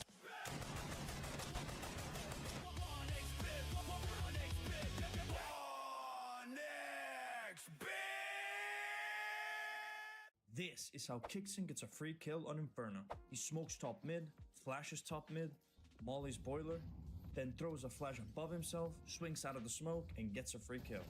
If you're wondering how to throw that utility, this exact solo play has its own tab showing every nade Kixon through.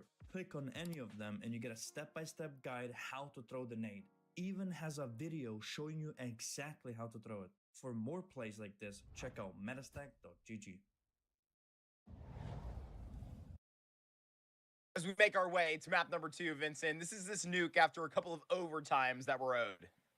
Yeah, listen, this is a big change up for Gentlemates. Obviously, I mean, this is a map they play, but a map that they have not had the greatest of success on. But let's be very fair to this Gentlemates roster. I mean, their losses are to very good teams. They're losing to Mal's in overtime. Full 24 rounds against Furia. They beat Focus and K27 on this map. And listen, there's some other ones in here that are a little bit more concerning. All the way back in March, they lost a pretty brutal one to Hyper Spirit. That's the worst team by a wide margin on this team list, though. And after that, like in April and May, it's been only losing against relatively decent teams, and then in May, only against top 15, top 10 teams. Yeah, so I think where honestly you roll onto this nuke to a very good precipice. Like I was looking at that Mao's overtime loss. I mean, right at the end of that tournament too, you're like barely losing to Furia, like out on the back. And these are like 13-11s, but I think it's really hard to argue with. I think where, the very good reign of this Eternal Fire. It's been 3 series in a row that they've been able to survive these 3 mappers. And when you come here to a nuke that I think it's going to be not as comfortable, you haven't played it really at all, Vincent, this is kind of a set for doom.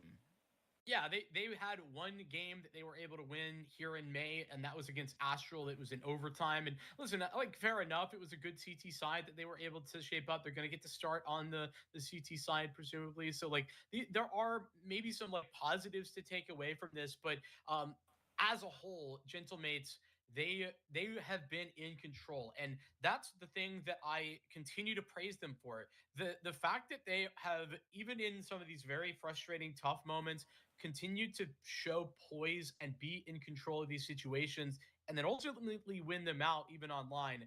Those are the things that really are highlights for me. So I'm excited to see what we can see the Eternal Fire do on a nuke, but I don't have a whole lot of faith in them. Yeah, I think this might be the end of the line. I mean, they fought.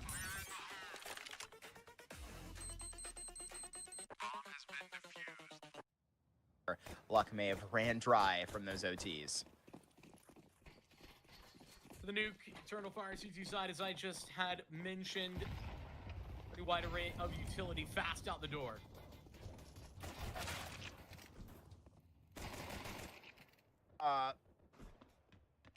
Where you barely get that kill down the vent. Martinez, Jota, right in a line. One tap, it's very complicated from control. Jota with 2 big kills. Don't even see his POV. It's just 2 swipes from the right side of U-Haul, and where double's already a concern. Martinez literally sees Daviji against all 3 players right now, but swinging him individually. This is how things butterfly into bad pistols. Gentlemates can't even give Eternal Fire the liberty of getting their hands on a pistol. Martinez is going to be so far away from Regali, just trying to run circles around him. But to the site, Regali no time, and he knows it. Oh, what an incredible recovery. 2v4 there from Daviji and Martinez. Actually so impressive. Martinez has to do everything there in the vent. And the moment that turns the tide, it's Gentlemates refocusing to play together to isolate the duel so that Daviji and Martinez can move as a unit and get back into control, where they fight and, well, win against the, I think it was Regon, but honestly, it doesn't matter the who. It is the way in which they find that victory. Gentlemates, so good in those long, drawn-out, like, fast moments, decision making is what elevates them above the other teams in this event.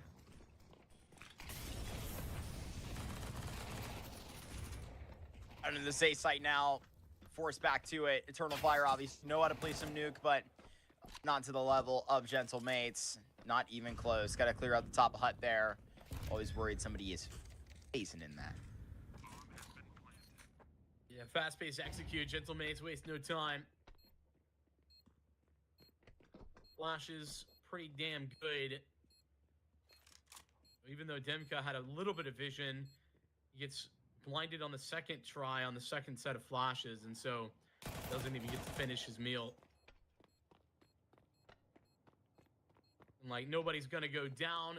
Jota will keep his FAMAS in CT spawn, and all the low HP members of Gentle Mates and Alex and Salsa will run for the hills. Mappa is looking to heal this away. Oh, successfully does so. Upgrade onto a FAMAS for him. Nope, doesn't even want it. I'll keep the MAC-10, thank you very much. Quite frankly, I think a lot of people would agree with the guy. It's all right. I'm a FAMAS supporter myself, but I obviously see the other view. Duo here. Vincent, that was the force. Eternal Fire. If they're going to get freebies on the CT, then that's obviously going to help their chances, but, you know, they sail past those rounds empty-handed. This should be pretty fast, pretty smooth. In theory, 3 kills from these pistols. Now, essentially, this is going to be simple.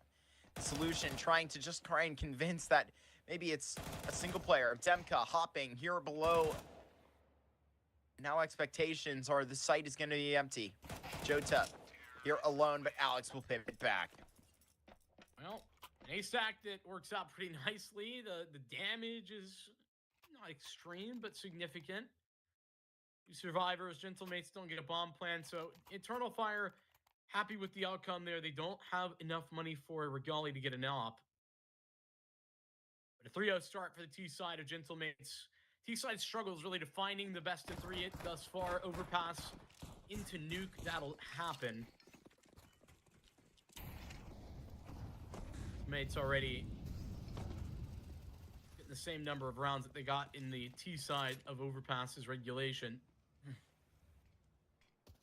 That was pretty rough.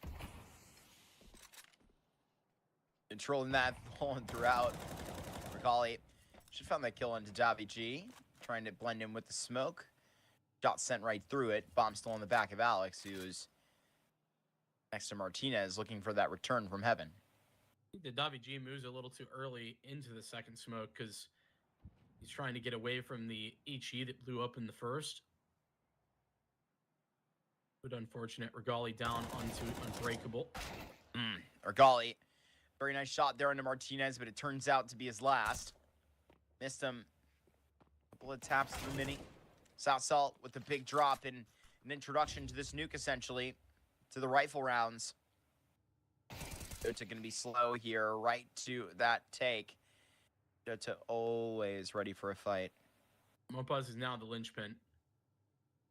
Completely latched this round with a big kill, and that's it lost. Eternal Fire of Jota to thank for his hold outside. Jota calling for some help from heaven, waving his arms. Demcom right here, my friend, help me out. Look at that. Eternal Fire, they're first on the CT side. Yeah, Jota playing really well, and in general, the CT side of Overpass was fantastic for him. Just didn't have the same level of output that some of the X Factor from Gentle Mates were, namely Martinez and Salsel.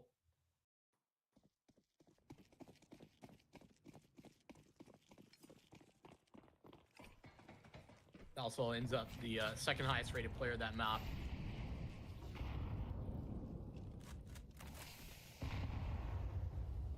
Behind that of Martinez, one would assume. Pretty hard to top that performance. And we'll see if one is even required here. It feels like the rifles are in a place where they're so comfortable to just go and have freedom on the T side to take fights how they want, where they want. That's exactly what the last default was bent on. And the send towards heaven. Davi G down here, rotated pretty early. Excuse me, Regon. This is smoke also deployed at a nice time. It's really stalling Gentle Mates at the moment. But they don't seem interested in moving back up towards the ace bomb site. They don't have a lot of utility left either. No, they don't. One tap over the top, 50 seconds. But how much utility do you really need to take B? It just depends on how. I mean, you can say that about any site. But busting out of those double doors, a smoke and molly you'll need for U-Haul. This build slowly starts to get more and more expensive. Raygon gets some help here from Jota. Utility ain't going to help you here. Not a molly in the world that's going to be able to burn Jota out of this angle. They just waited here to hopefully pull Jota away. Jota, not to be undone. Rather for maybe Mopaz to make his move. Martinez, Raygon, 2 over the top. Falls back down off of Rod to the side, and that clock will be sat. Martinez, guaranteed bomb plant atop of that. Sasal will be within the distance. Martinez, a rare miss for it, but can just pivot back towards the single door. How dare Demka even assume to take this fight? At what timing, what flash? Demka absolutely fried. And it's Martinez that should provide the round-winning play to Regali. Tease him up with a flash. Sasal, rather, who takes the swing right underneath and with an uppercut will remove the Romanian. Yeah, that was exactly what it was. Gentle Mates waiting for Monpaz's moment to strike. Really good trades, actually, on the Eternal Fire side for the B site proper. They do a great job considering the situation they were in, but not enough. You know, post plant Martinez in such a crucial position, and even though he's low, he has got everything he could want. No utility for Eternal Fire to bust him out. So mates, to play a little bit off the momentum, they swing Davi G before the smokes pop. That's an early timing that a lot of teams like to play if they want to catch somebody off guard, particularly when their opponents might be on lower utility. That's exactly what Eternal Fire are on. It doesn't work out. Gentle Mates regroup. It'd be the perfect time to pull the trigger on a ramp hit, because right now, 2 Eternal Fire players are down B, clearing out Secret. You're just seeing 3 different hands with the utility here. Which face does he call upon? He tends to hit on that next swing that came through. Fortunately, it was too many. 49 seconds. Back for Gentle Mates. Settle up ramp and go elsewhere. Mistim's on the flank here. Don't know when he can activate. He's slowed it down currently. Doesn't want to overplay his hand, but he's a threat. Demka in this cubby corner. At Tetris, it's 1 rounds here. May not even need his number until the next moment. Demka sees Sassel 1 versus 3. Makes contact on the Regali. 20 seconds, excuse me, left. And the bomb going to be covered and fired towards the door. A quick rotate up towards heaven. Demka keeping him occupied. Plenty to entertain. Back into the crosshair. Sassal may not walk into this fight. Regon will not even think about it. It's Eternal Fire that just have to survive. And maybe in the end, taking him out. That's probably why he didn't go for that duel. Sassal playing incredibly well today. It ends up with an ace. Fortunately, not a round off of it. Eternal Fire. Exactly what I was saying. Mistim's timing, everything. He gets into the backstab, double kill in the MP9, and then Dimka activates at door. Smart moves from Dimka.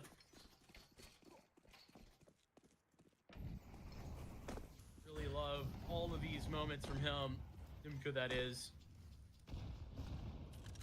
Mates now on the poor side. Are they going to take Africa? Davi G? Nope, not a chance. Mistim gets it free. It's a little bit all over the place for Gentle Mates in this round.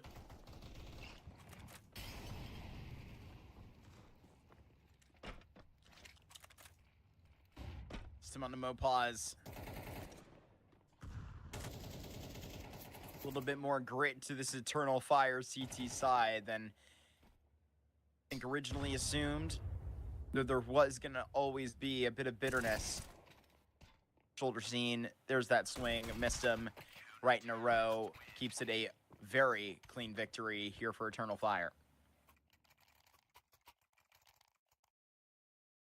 That's one X Factor moment from Mistum into another multi-kill for him in this next round.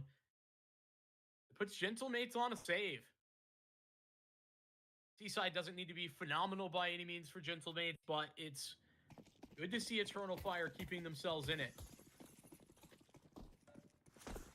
That Eternal Fire has done well overall in this playoffs is even in maps that they're appearing as if they're out of, they stay competitive.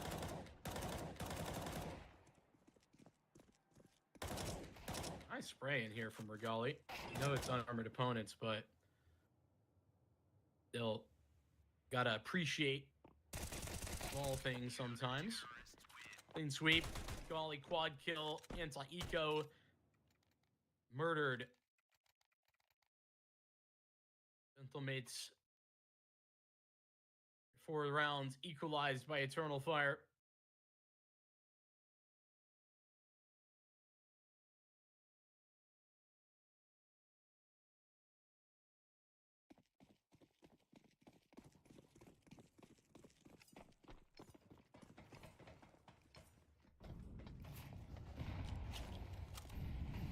Traffic jam getting up through heaven.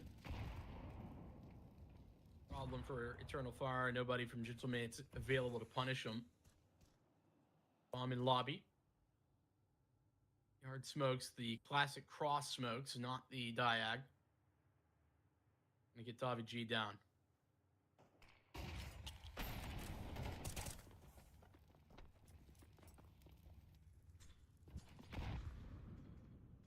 They're looking for this. Oh, he was about to walk through that. It felt like knew he was nearing the edge. The intention on just phasing this door play. This is going to be wild. Grenade that's going to swing through.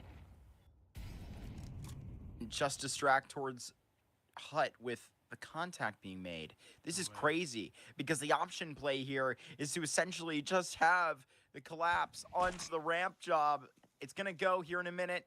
They clock into that next feat, and Regun is going to remove all 3. They get 1 frag onto Regali. Dude, the internal clock there from Regun and Mistum was unreal. I mean, it's actually crazy how close Gentlemates were watching that. They were waiting for it. Eternal Fire. You can only just anticipate, or only guess that they've anticipated what Gentlemates are looking for, especially when they're pushed back at the ramp side, and it's only after a little bit more time that they activate their flank. Regon 3 kills. Eternal Fire need a Absolutely little bit of a tech fantastic. pause. Something broke in the back end when the lead was taken.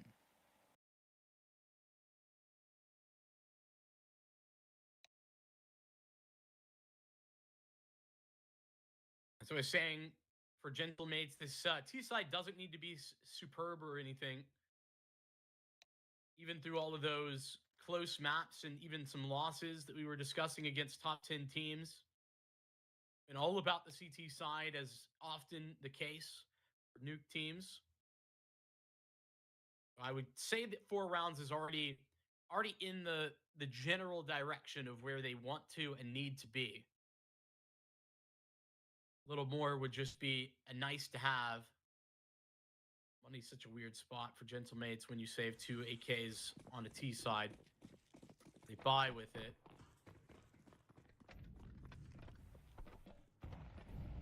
Why, to be honest with you, it's always a little bit annoying to see the T side save. They didn't have much of a choice there.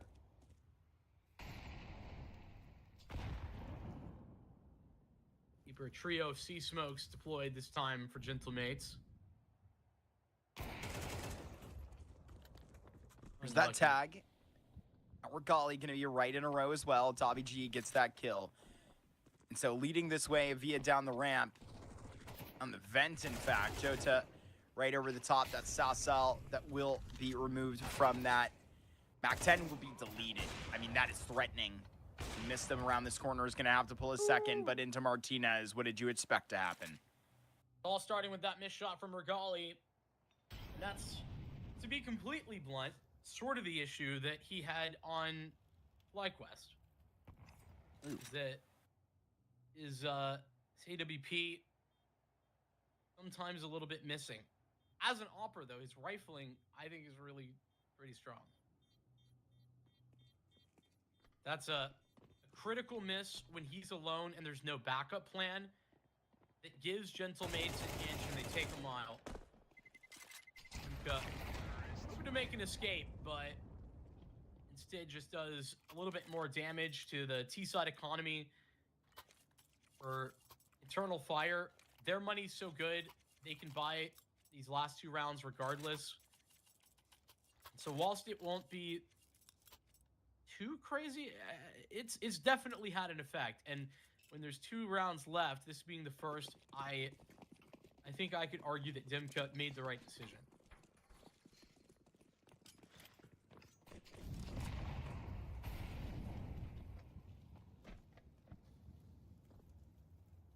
Five. Gentlemates. See an Eternal Fire that knows what they're doing on this CT side, but right now, it feels like they're kind of just treading within that defensive water. Not fully throwing that convincing round yet. Regali posted up. Might see a shoulder visually. Is so close. Based on what we just talked about, he has to hit this shot.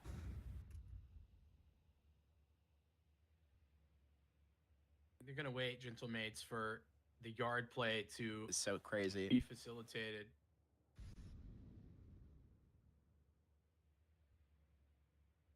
Less experienced player would be jiggling here, would be a bit more aggressive.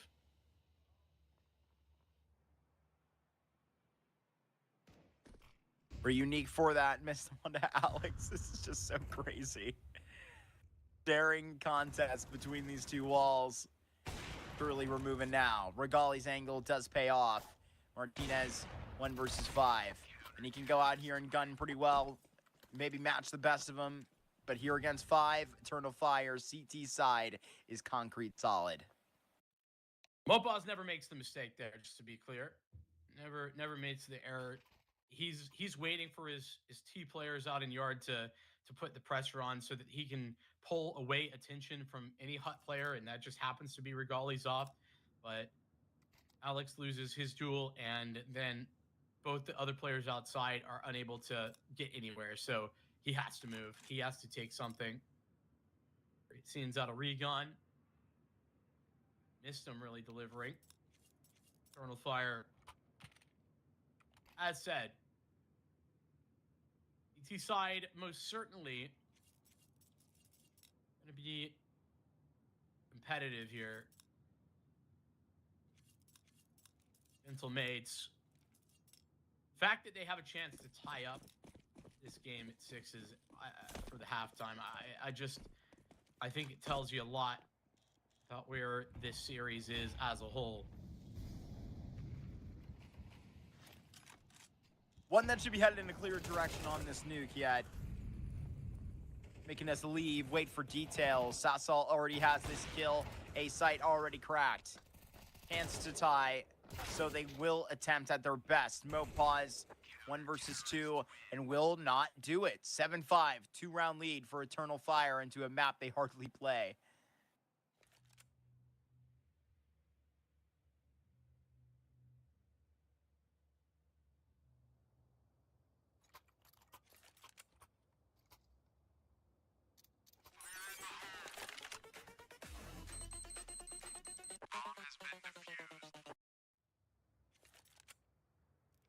Not bad for Gentlemates, though.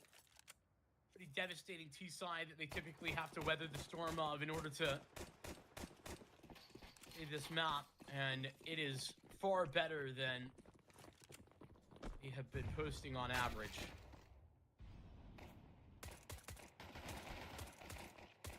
Alex Sassol, Gentlemates would love a second half pistol. It would really just kind of break them out of the cage of concern from that first half. David G goes down to missed him. He's crafting a pretty interesting pistol here. Martinez, I think, is better to go up the ladder right now. Back on this site. That's where this thing is going to be headed, but is he going to look the right way? Missed him, going to go all the way up towards heaven now. Alex finds Jota, so that's an improvement. Investigating on this. The Glock should be better at this range, but he's getting slapped down by Martinez. Demka 1 versus 2. I mean, how about a bomb plan? This was definitely winnable. Demka, he's just going to walk away. Wow. Nice decision. Both of them up in heaven. They don't know it yet. Gentlemates investigating. But now door open down on B. They'll start the full move. It not available.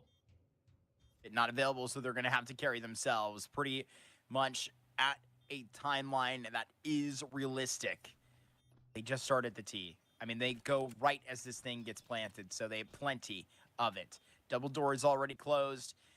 Just which of 3 ways is he going to try and cancel this bomb plan? Through double, through single, or through control? Where they left the back door open, but it's not planted for him. So what kind of tally is this? What type of time does Demka think he have? 10-second defuse, and Alex with a frightening shot.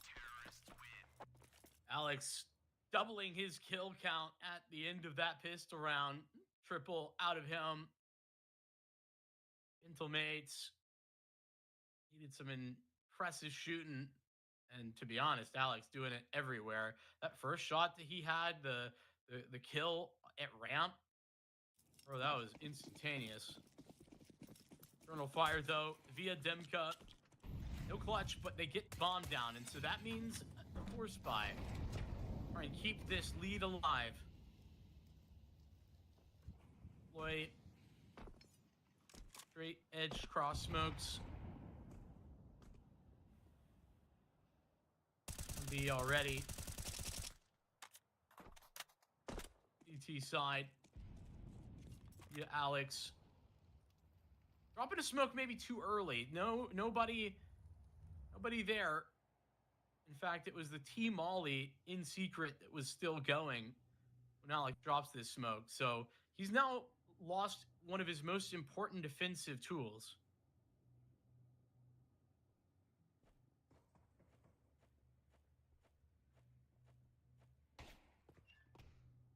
Spotted those Tech 9s, the fake of Nice. the exit.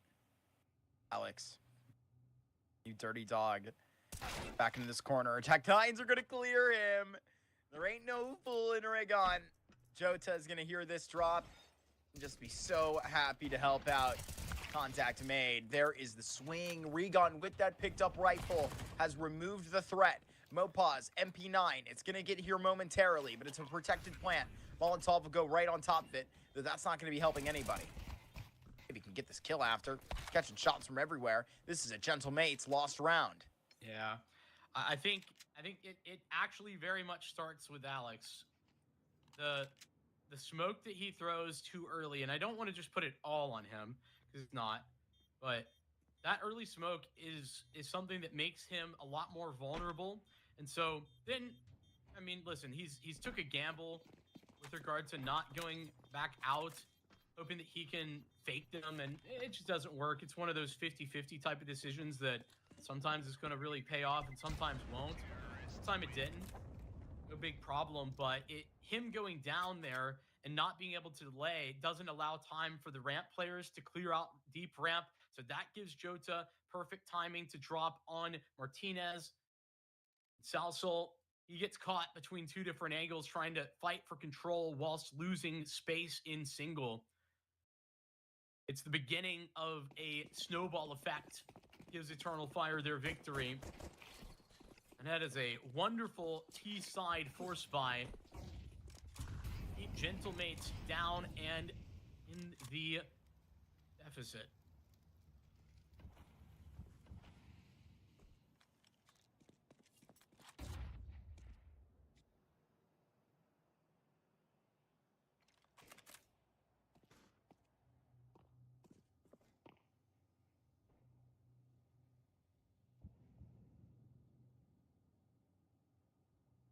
And Gentlemate's reaction is extreme. 3 players down here on B. I'll pause in the vent to control.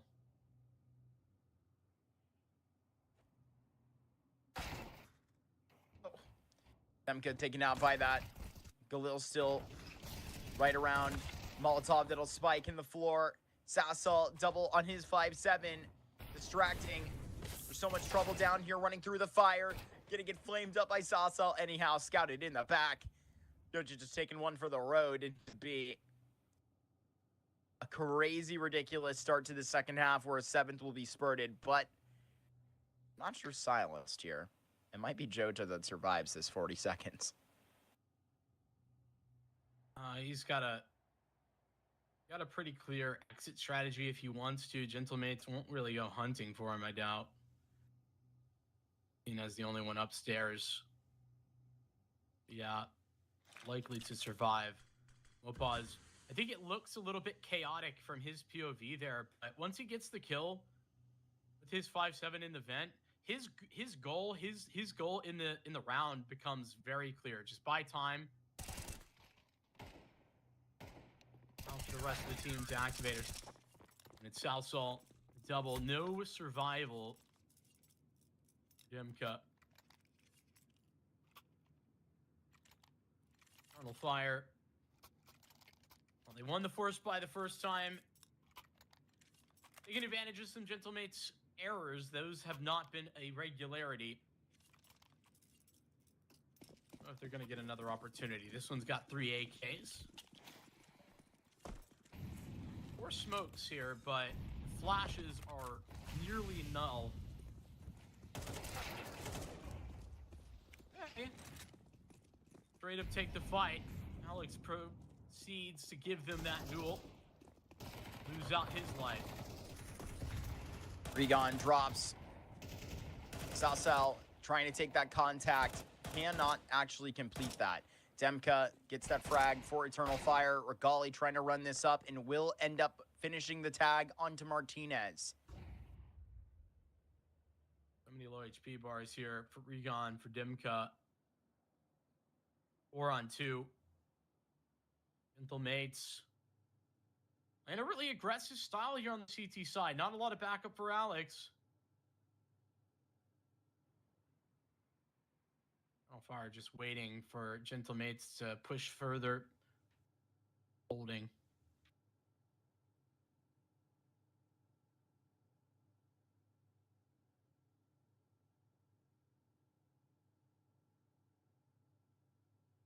Leon gonna walk this way. Try to look up at the sky. Mopaz next to it. And now with that slide, Regali with that shift. Go A, though. In that going heaven, right? Surely. Mm. I wouldn't blame Pause him if again. they just go B. The least amount of time they leave, the harder this is going to get. That's why they handle things thoroughly and have a hut lurk. I think Dimka actually threw mini, but the outcome is the same. Fashion, they do it, not super relevant. So, force buy into force buy, we continue to move back and forth. This is, I think, bad news for Gentlemates as a whole. Even if they can eventually win this, this gives Eternal Fire just a little bit more time to play with. Of course, always the danger that they aren't able to rectify the situation. Golly with a big double after that. I mean, in ridiculous circumstance. Regon will find Martinez. Mom's not here. Oh, Mac-10 will get this silenced. Eternal Fire, you're telling me they're going to be the first team to get double digits here on Nuke. Alex, considering his history, considering the past results as of recent, there should be no reason as to why his team isn't on that platform. Probably has the bomb here, and he's got low health too. Okay. Alex was trying to clear for like a 6'7" individual there. Even a man crouching, even a man standing, he would have been a little too tall for there. Eternal Fire, they get a 10th. Bit of an eco coming down that barrel, Vinny. Yeah, that's 2 in a row. Eternal Fire, and that's despite the fact that their rather vent drop. Sorry, words were hard. Their vent drop doesn't work. Regali has the bomb, and he doesn't get down. Dimka's the only one who does. only one who survives. 2 kills instantly, but Regali, I mean, super highlight moment from him that goes untold is that he gets the double kill. Mopaz has not been seen. I don't think they're clearing it. Oh, good. Okay. Better. Find Mopaz. Moment of frustration feels like in this series. 1 nuke played. Second in totality under Mistum's reign. G gonna be right around. I don't remember anecdotally too much from me watching the, Mistum Kaspersky iterations from the Young Ninjas roster. Didn't play that much nuke. I don't honestly remember. What I do remember is them playing Vertigo. Yeah. Oh my god. That's probably why it's kind of fading in my memory. Yeah. I don't know. This is not had to be a really deep half though yet for Eternal Fire. As in the strat book hasn't really needed to be deep or lengthy in the rounds either. The mid rounding hasn't been necessary. I think the mid rounding that has been needed, Eternal Fire have done really nicely because they've always had the man advantage, and then they've just waited for Gentlemates to take the initiative because they're at such an advantage. So yeah, the longer that went on, the better for Eternal Fire. Now they've got 11 rounds. Now Gentlemates have no room for error. Obviously, they're up a map in this series. They stole the Eternal Fire map pick. They do need to work on this nuke. That's why they're picking into it. And that's why they're attending this event more or less from what I can tell. Try and strengthen a couple of these pools before the big one. Gentlemates. Maybe soured from that party. Want to make it a bit of a more lengthy call. Here is 12 dribbled between their feet. Eternal Fire with a 5-round lead in 12. This has been such an easy looking nuke.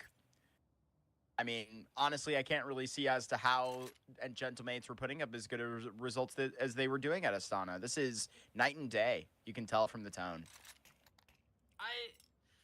I don't agree. I think that Eternal Fire really taken advantage of this second half. The T side was fine. Gentlemates losing against Eco and some of these early mistakes from Alex that have really snowballed the problems into bigger and bigger issues. That was a nice and punchy A-hit, lovely pathing from Jota and a double kill. And now Eternal Fire just have control. Or FAMAS is almost out of utility at a minute 30. Gentlemates went round from this nuke to be their upset you were just talking about.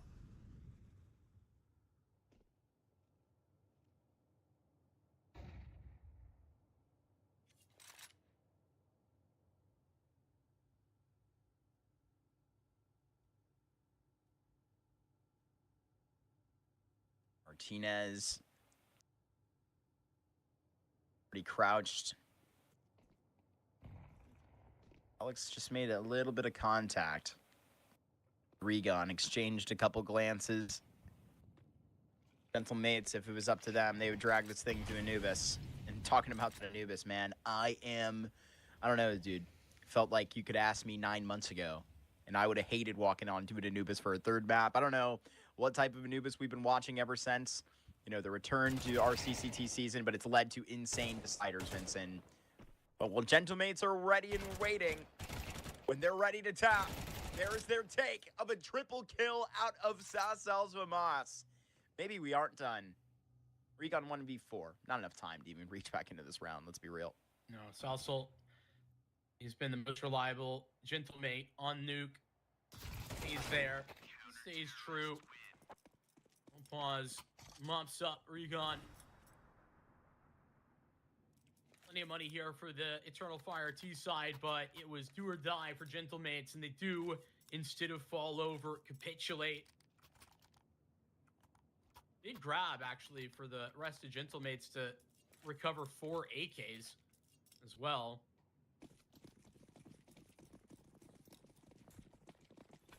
Pick up all the utility they can get with a couple of the T-mollies.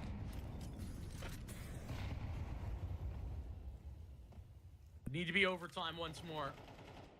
Gentlemates, one's required to push us to it.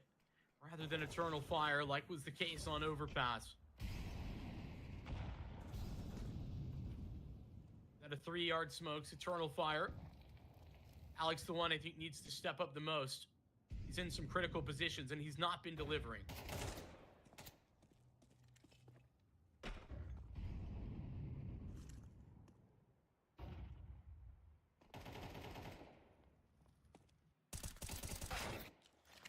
Mo pause, one and then done.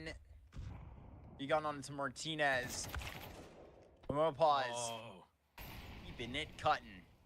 It's his second and drops back to sight. Much better there from Alex as well. Waits for the contact to arrive before deploying that smoke. I know that I'm a little bit caught up on that, but it's certainly an important difference as now it turns Eternal Fire back around. They've got no control inner at all. All three of them just have to walk together outside. Just the two flashes that Regali hold. Clearing under heaven. I don't imagine that these flashes going to send Mistum in as the last resort. Savage looking this way, 18 seconds. You're absolutely right. No height advantage here, 14. And it's going to be so difficult to get right out. Regan will just change his mind, remain back in place. It's a 9th found for the Gentlemates, and I'm seeing the reads. I'm seeing them stand sturdy. You can see why maybe even in a struggle, I'm calling out that this is definitely far from the tone of a nuke performance that you see from PGL Astana. We know that their first half has been okay, but maybe that's what is showing right now. Maybe they're flying by the actual bare minimum of this nuke and right now understand what's on the line. This is Eternal Fire, I think, showing a different face. Timeout right here from YT. First of its kind here on Nuke, and certainly time to talk this over, discuss what the next step should be. They've got maybe another buy, kind of depends on how this round goes, but Regali and Regan have more than enough money. The economy, not the biggest worry for Eternal Fire as of now. Gentlemates most assuredly hope to move to overtime, and now Martinez off is in play. I'd won just a single time in this half, otherwise 48 kills on Overpass. Not quickly to be forgotten.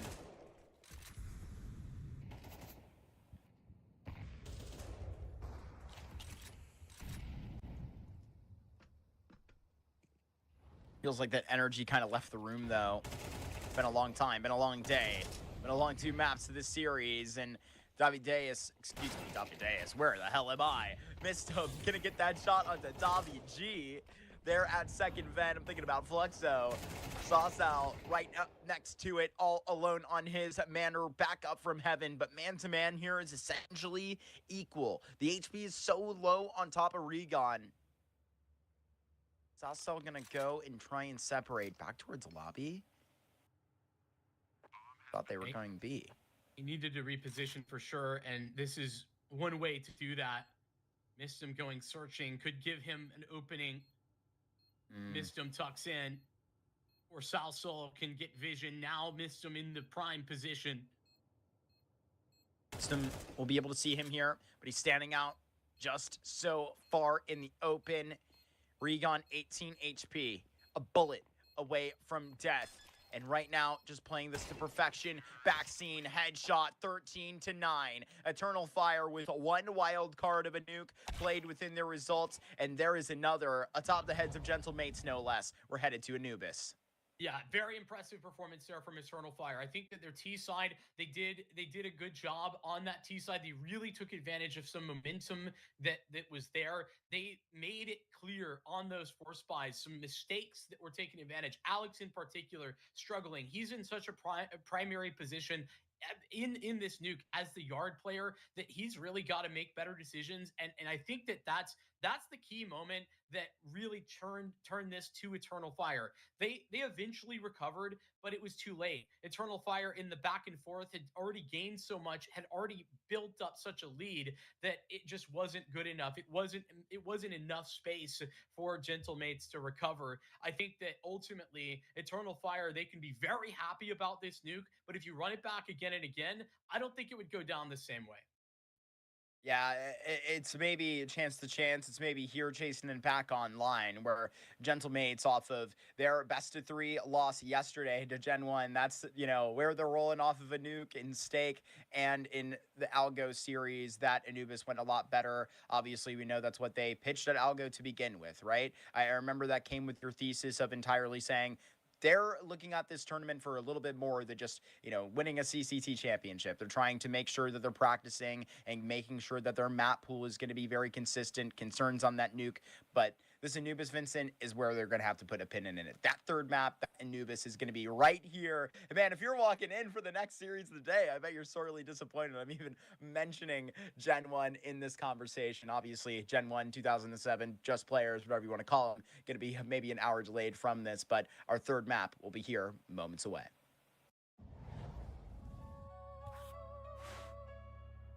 Heavy section. No limits. Break it. No silence. Shake it. No borders. Take it. One. Heavy guitar. 808 kick. Crowd in the dark starts. 1x bit. It'll be ace.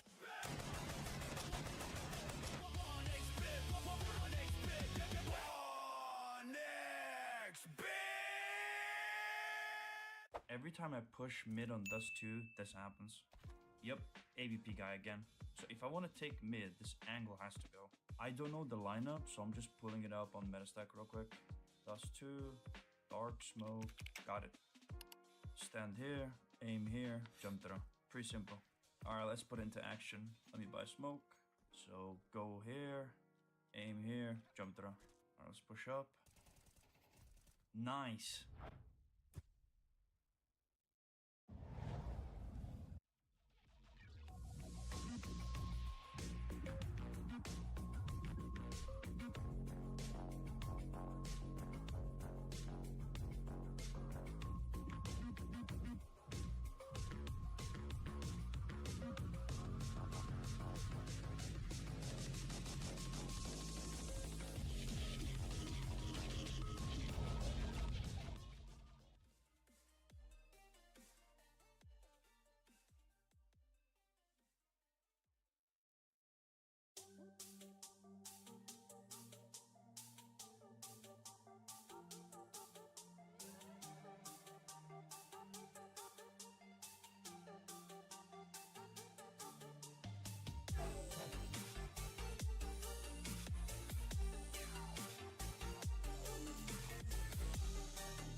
section. No limits. Break it. No silence. Shake it. No borders. Take it. One. Heavy guitar. 808 kick. Crowd in the dark starts. 1x bit. It'll be ace.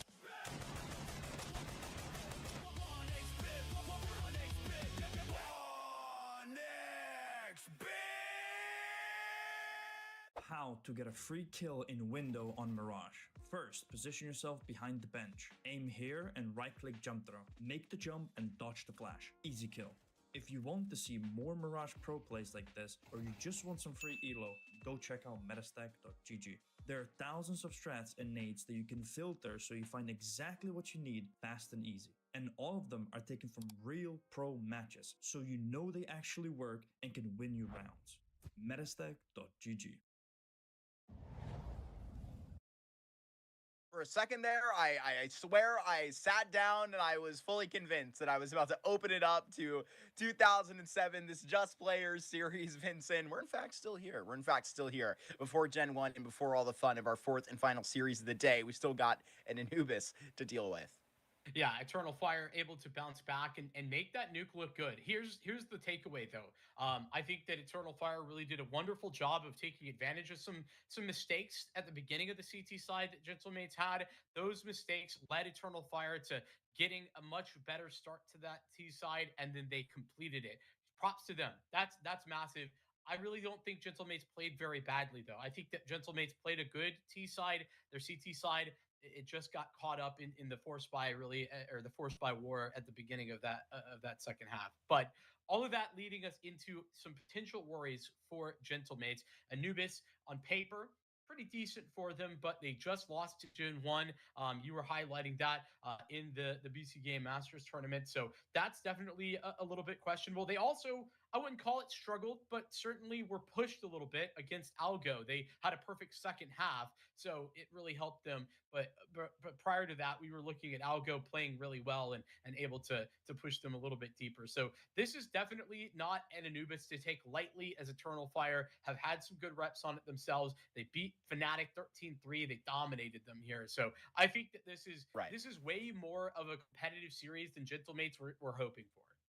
Yeah, I really agree. I mean, obviously slipping up big time onto that nuke where you have you have no argument there. You have won results in the past. Like, that's why I'm commenting on the energy. It just didn't start from the beginning. And that's where I even question it to continue here into the third map. I mean, right now, you've kind of just got to be all panicked in this series, whether it's below a Gentlemates and where their focus is right now. This was supposed to be a playoff that provided practice, and it exactly will do that. Hell, it's going to be one of the toughest, like, Anubises that they've played to date. Probably the toughest. If we're, looking at this 9 series and hoping that they can, like, repeat a result like this, then that will be the best look that you could possibly hope for at a Gentlemates. This is an Anubis that is all written up to look to end a reverse sweep for Eternal Fire, providing them a semifinal. Yeah, this has been an impressive performance overall from Eternal Fire. And I think that the thing that I am enjoying so much about watching Eternal Fire right now is that it's so team oriented. There's like a lot of moments in this series where I felt like, okay, there's not one individual that like has to be the best for them to win. Jotes has had a good series.